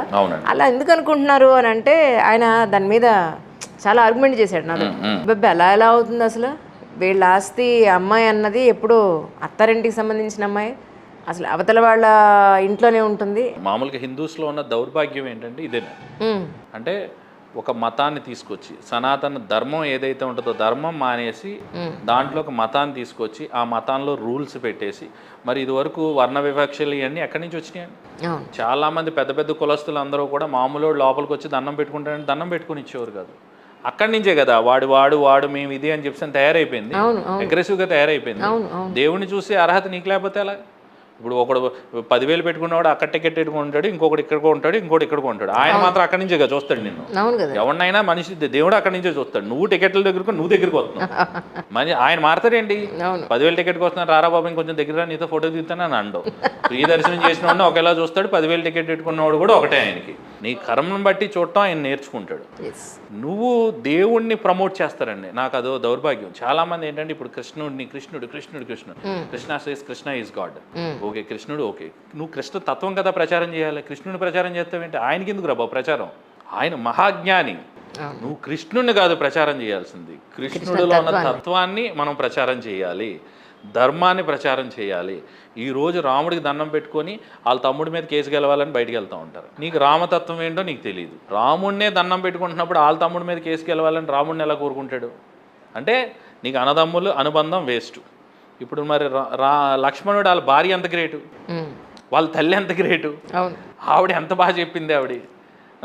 ఇవన్నీ వదిలేస్తారండి. దాంట్లో మ్యాజిక్స్ పట్టుకుంటారు. కథల్లో ఉన్న మ్యాజిక్స్ని పట్టుకొని మీకు ఈ ఫలితం ఉందనుకుంటే ఆ దేవుడి దగ్గరికి వెళ్తారు. ఆ ఫలితం లేకపోతే ఆ దేవుడి దగ్గరికి వెళ్ళరు. నా వరకు నేను దేవుడిని ఎలా చూస్తానని చెప్పానంటే, నేను ప్రతిరోజు దీపం వెలిగించుకుంటాను. మా ఇంట్లో ఇలా జరిగిన తర్వాత కూడా నేను వెలిగించకుండా మా పిల్లల చేత వెలిగింతాను. నాకు ఆ దేవుడి గుడిలో దీపం వెలగాలి. వాళ్ళు నన్ను వెలిగించద్దన్నారు 11 రోజులు. 12 రోజులు నేనే వెలిగించుకున్నాను. శ్మశాన వైరాగ్యం గట్టిగా పట్టిందా మీకు? బాగానే. అంటే శ్మశాన వైరాగ్యం అనేది చిన్నపిల్లల నుంచి ఉండాలని నా ఇది. చాలా మంది ఏమనుకుంటారు, వైరాగ్యం అంటే అన్ని అనుభవించేసిన తర్వాత ఫైనల్గా వచ్చేది అనుకుంటారు. అది కాదు వైరాగ్యం అంటే. వైరాగ్యం అంటే నువ్వు ఎక్కడ ఆపాలో తెలిసేదే వైరాగ్యం. ఎంత తిన్నుంటే ఎంత తినటం వైరాగ్యం. అంటే ఎంత తినాలి, అన్ని డబ్బులు ఉంటే ఎంత ఖర్చు పెట్టుకోవాలనేది వైరాగ్యం, అన్ని బట్టలు ఉన్నా ఎంత వేసుకోవాలనేది వైరాగ్యం. అందుకని ఏంటంటే వైరాగ్యం ఈజ్ నథింగ్ బట్ నువ్వు ఎంత కంట్రోల్లో ఉండాలని చెప్పేదే వైరాగ్యం. అంతేగాని 60 ఏళ్ళు 70 ఏళ్ళు శుభ్రంగా అనుభవించేసిన తర్వాత ఇంకేముందిలే అనుకునేది వైరాగ్యం కాదు. దాని ఓవర్ యాక్షన్ అండి. అది వైరాగ్యమే కాదు అసలు. కానీ ఇప్పుడున్న పెద్దవాళ్ళు వాళ్ళందరికీ కూడా తృప్తి లేదండి. నేనేమంటానండి, ఇప్పుడు జీవితాంతం మనం ఎంత తినేసిన 1 కోటి రూపాయలు తింటుంటావా? అంత కూడా తినాం. 2 కోటి వేస్టే కదా. ఇన్ని ఆస్తులు ఉన్నాయి. నాకు తెలిసిన వాళ్ళు 100 కోట్లు ఉన్న వాళ్ళు ఉన్నారు. పిల్లలకి రేపు పొద్దున్న ఏదో చూడాలని కదండి అంటారు. నేను ఇలా చూస్తాను అనమాట వాళ్ళ వంక. ఇంకేం చూస్తారా నువ్వు? ఇన్ని కోట్లు ఉన్న తర్వాత కూడా ఇంకా ఏంటి ఆ తాపత్రయం? డబ్బే రేపు పొద్దున్న మనల్ని కాపాడుతుంది, డబ్బే ఇది చేస్తుంది. ఏం కాపాడుతుంది? వెళ్ళి ఐసీయూలో కూర్చో తెలుస్తుంది డబ్బు కాపాడుతుందా లేదా. ఏజీ హాస్పిటల్స్కి కిమ్స్ హాస్పిటల్కి వెళ్ళి రోజు చేరేసి కూర్చుంటే ఎన్ని డబ్బులు ఎంతమందిని కాపాడతాయి అక్కడ తెలిసిపోతుందండి. అందుకని ఏంటంటే శ్మశాన వైరాగ్యం అనేది ప్రతి చిన్నతనం నుంచి ప్రతి ఒక్కరికి కలగాల్సింది. భగవంతుని ఇప్పుడున్న పూజారులు వీళ్ళందరూ కూడా మేల్కోవాలండి.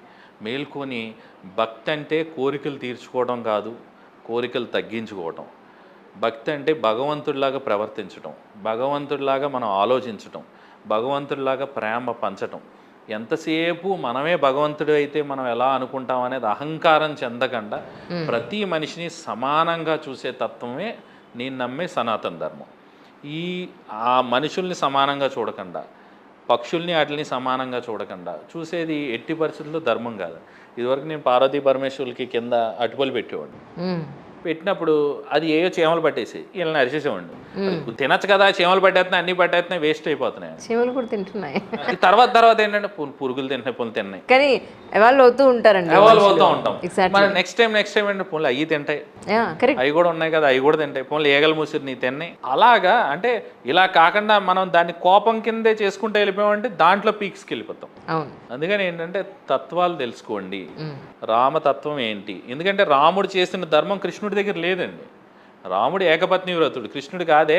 ఏమో కొంతమంది చెప్తున్నారు ఇప్పుడు ఏంటంటే ఆజన్మ బ్రహ్మచారి అని చెప్తుంటారు. మరి ఆయన పిల్లలు ఉన్నారు కదా, అదే అంటున్నారు. అంటే ఆంజనేయ స్వామి కూడా పిల్లడు ఉన్నట్టు. దీన్ని ఏమంటారంటే హిందూయిజంలో పైత్యం అన్నమాట అండి. వీడికి భగవంతుడు అనవసరం.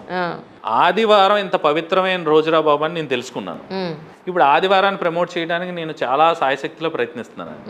ఆదివారం చాలా ఇదిగా ఉండాలి. పొద్దున్నే ఎలాగని మా పిల్లలు పొద్దున్నే ఆదివారం ఎగరేమోనండి.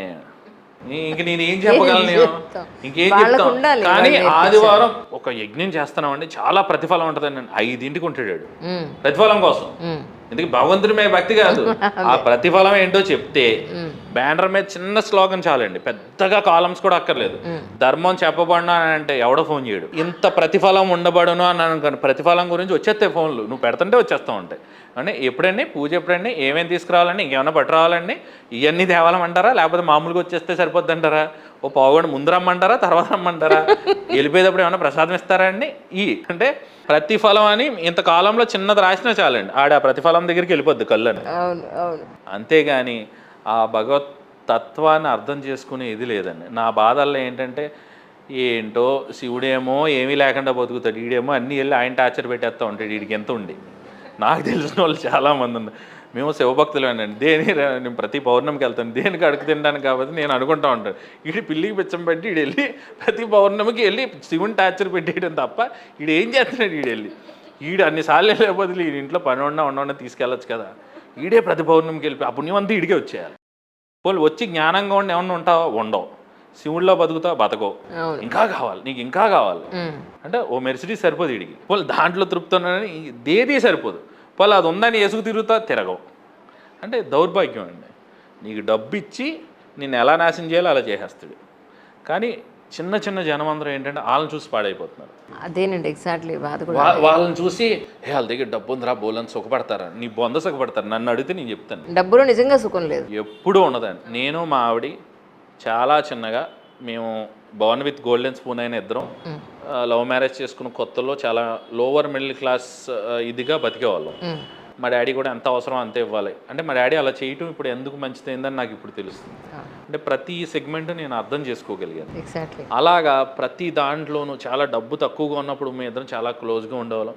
చక్కగా ఒక పావు కేజీ ఏదైనా తీసుకుని వచ్చి మాంసం కూర వండుకున్నా, డ్రింక్ బాటిల్ తెచ్చుకొని శుభ్రంగా టీవీ చూస్తే చాలా హాయిగా గడిపేవాళ్ళం. ఇప్పుడు దానికి 100 రెట్లు ఎక్కువ సంపాదించుకున్నా ఇద్దరికీ టైం లేదు. ఆవిడ పని ఆవిడది, నా పని నాది. ఇది డబ్బు పెరిగే కొద్దీ అప్పుడు ఏంటంటే 700 రూపాయలు థర్డ్ హ్యాండ్, ఫోర్త్ హ్యాండ్, ఏదో 10th హ్యాండ్ అనుకుంటా ఫ్రిడ్జ్, 700 రూపాయలు కొన్నాను నేను ఫ్రిడ్జ్. ఆ 700 రూపాయలు కొన్న ఫ్రిడ్జ్ మేము చాలా హ్యాపీగా ఉన్నాం. ఈరోజు 2 లక్షల రూపాయల ఫ్రిడ్జ్ కొన్నా కూడా మాకు అంత తృప్తి ఏమీ లేదు. నేనేమంటానంటే డబ్బులో తృప్తి చూడటం మానేయండి. ఇది కొంతమంది ఏంటంటే అన్సక్సెస్ఫుల్గా ఉన్నవాడు చెప్పాడు అనుకోండి, అంత ఎక్కదు. నేను సక్సెస్ఫుల్, నేను నిరూపించుకున్నాను, నేను ఈరోజు లక్షల్లో సంపాదిస్తున్నాను, లక్షల్లోనే నేను అందరికీ అన్నీ పెట్టుకుంటున్నాను, చుట్టుపక్కల వాళ్ళందరినీ చూస్తున్నాను. రేపొద్దున మనం ఎవరికైనా ఇచ్చేస్తే నీకేముంటుందిరా, నేను ఉన్నానుగా, నీకేముంటుంది, నాకు ఉంది, మరి నాకెలా వచ్చింది, నాకు వస్తుంది కదా. నన్ను ఎగ్జాంపుల్ కింద నన్ను తీసుకోడు మళ్ళీ ఎవడు, నీకు ఏదో అదృష్టం ఎక్కడ రాసుందిరా అని అంటాడు. ఏం రాసుందో తెలియదండి. ఏంటంటే మనం చేస్తేనే వస్తుంది, మనం ఏది చేస్తే అది తిరిగి వస్తుందని మాత్రం అంటే ఫాల్స్ ప్రోపగండా. ఇప్పుడు మీరు ఒక రాజేంద్ర ప్రసాద్ గారితో డైలాగ్ ఎక్కడో వింటూ ఉంటాను, అది పెడతా ఉంటారు. ఎవరు చెప్పారు సార్ మంచి చేస్తే మంచి వస్తుందని, 5 ఏళ్ళు ఒకలా ఉండవు, 5 ఏదని చెప్పాను మంచి చేస్తే మంచి వస్తుందని. చెడ్డవాళ్ళకి అలా అన్నవాడు మనిషే కాదు, నువ్వు ఏదో ఏదో పని చేస్తుంటే అది బయటికి చెప్పవు, చెప్పరుగా, అది నువ్వు చెప్పకపోవడం వల్లే నీకు చెడు జరిగింది. 200% దానికే జరుగుతుందని. అంతే తప్ప మనల్ని ఇంకొక మనిషి ఎవడొచ్చి బాధ పెట్టే అంత హక్కు అవతలోడికి లేదు. నేనేం నమ్ముతానంటే నేను ఏమనిపిస్తున్నానో అది నేను చేసుకున్నదే, నేనేం చేస్తున్నానో నాకు అది తిరిగి వస్తుంది. ఈరోజు నేను బాధపడుతున్నాను అని చెప్తున్నానంటే నేను ఎవరినో బాధ పెట్టా, అందుకే నాకు ఈ బాధ వచ్చింది. అనుకునేది ఒక మనిషి ప్రతి ఒక్కడు ప్రిపేర్డ్గా ఉండాలని అనుకుంటాను. భగవంతుని చూడాలని అనుకునే అంత శక్తి ఉందనుకుంటే చూడటానికి మనం సాధన కూడా చేయాలి. ఆ సాధనలో కార్యక్రమాలే రకరకాలుగా ఉంటాయి. అందుకని ఏంటంటే భగవంతుని జస్ట్ లైక్ దట్ చూసేద్దామని అనుకోవద్దు. మనం తల్లిదండ్రులు ఉన్నాము అని చెప్పానంటే ఒక మనిషి ఇంకో మనిషి శరీరాన్ని మాత్రమే కనగలడు, అంతే తప్ప నేను నా కొడుకుని కన్నాను అని చెప్పానంటే రేపొద్దున అడిగి ఏదైనా జరిగిందనుకోండి, అలా కూర్చుంటే మరి నేనే బతికించుకోవాలి కదా. నాకు బతికించుకునే శక్తి లేదు, నేను శరీరాన్ని మాత్రమే కనగలను, ప్రాణాన్ని కనలేవు. నువ్వు ప్రాణాన్ని చూడాలి అని చెప్పినా అని అనుకుంటున్నావు, నువ్వు ఆ లోపల ఉన్న ప్రాణాన్ని చూడాలి అనుకుంటున్నావు అంటే ఆ ప్రాణం పోసినవాడి దగ్గరలో ఆ ప్రాణం పోసినవాడు ఎలా ఉండాలనుకుంటున్నాడో అలా ఉండు, ఆయన మెచ్చుకునేలా ఉండు, ఆయనలా ఉండు. అప్పుడు నీకు ఆయన ఏం చేయాలో అది చేస్తూ ఉంటాడు. అది కూడా మనం తలకెక్కుకోకూడదు, తలకెక్కించుకోకుండా యోగిలాగా ఉండాలని అన్నీ అనుభవించు, యోగిలా ఉండు. పైత్యం పెంచుకోకుండా ఒళ్ళు దగ్గర పెట్టుకొని ఉండాలని ప్రతి మనిషి.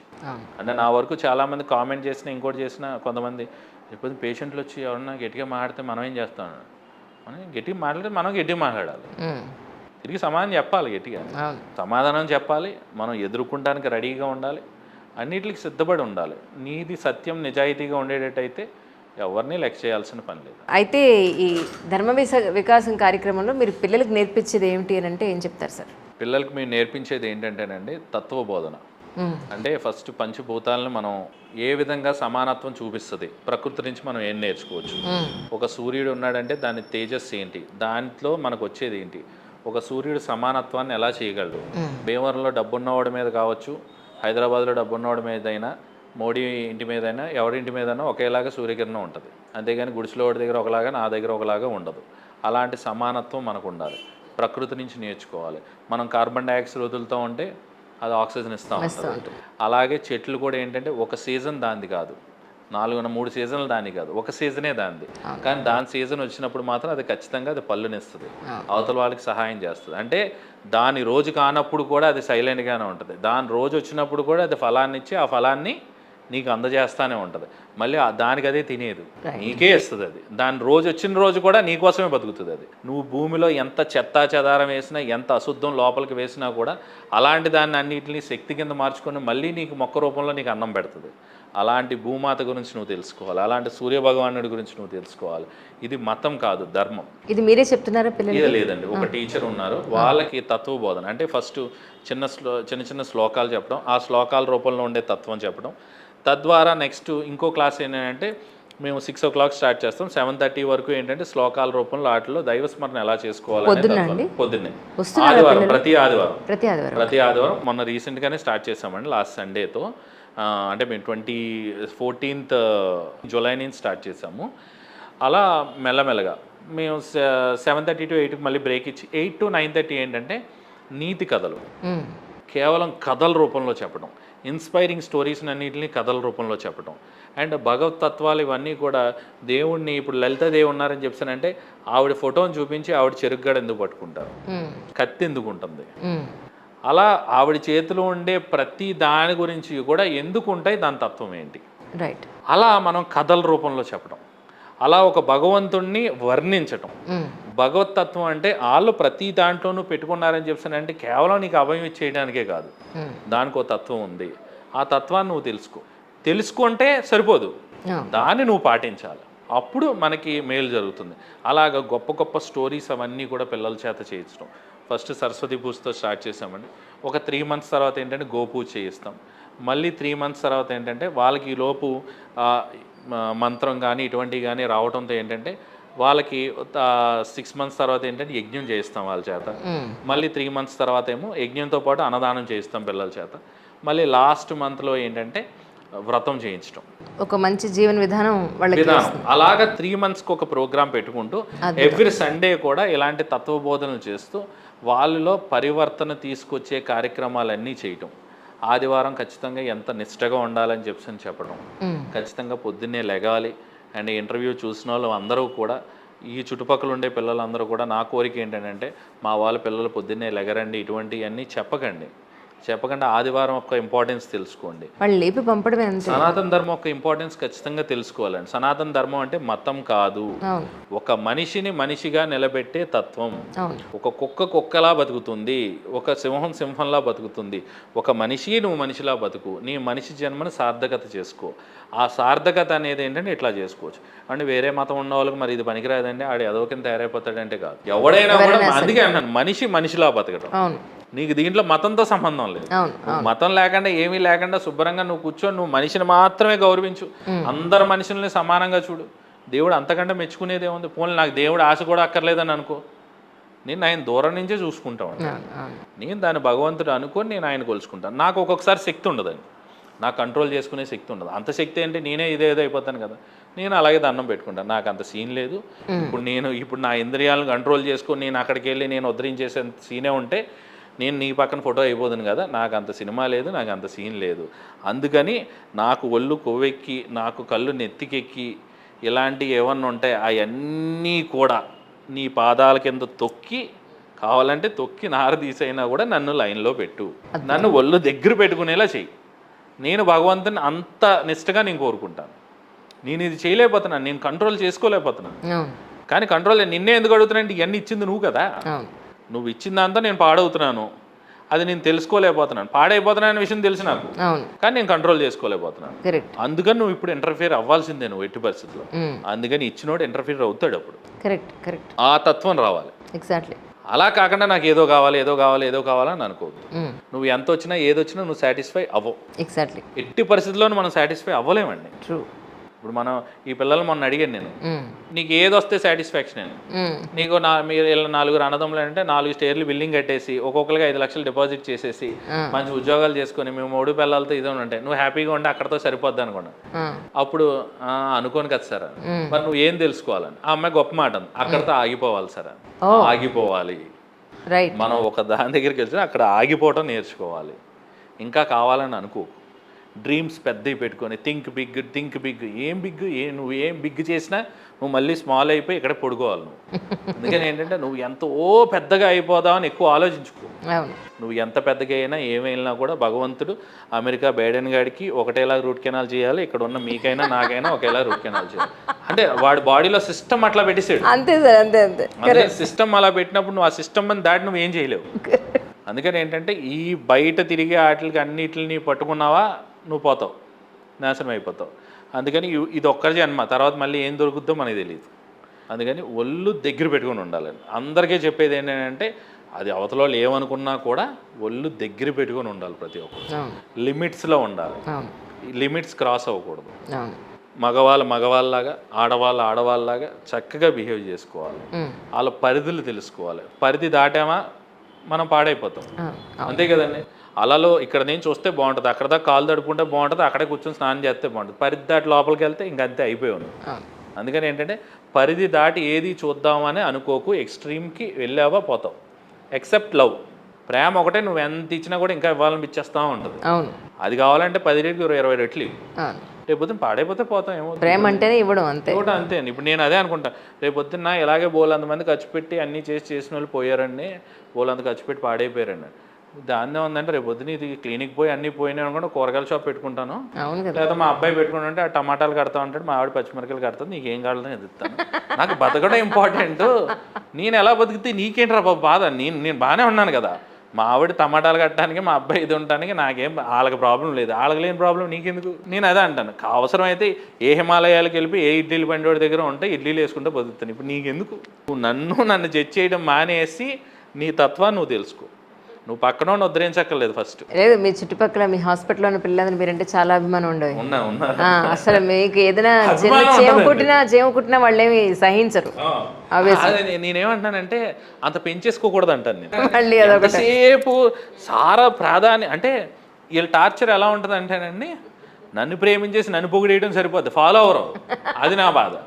నేనేమంటానంటే, నువ్వు నేను ఫాలో అవ్వకపోతే నాకు కోపం వస్తుందని తెలుసు కదమ్మా అంటే, అవుతాను లేని సార్ అని అంటారు. కానీ నా భజన చేయమనండి, కూర్చొని 20 మా సార్ ఎంత కాదని మీరు ఏమనుకుంటున్నారండి అని చెప్పానంటే, మీకు చెప్పమంటే 2 రోజులు చెప్తారు ఒక్కొక్కరు.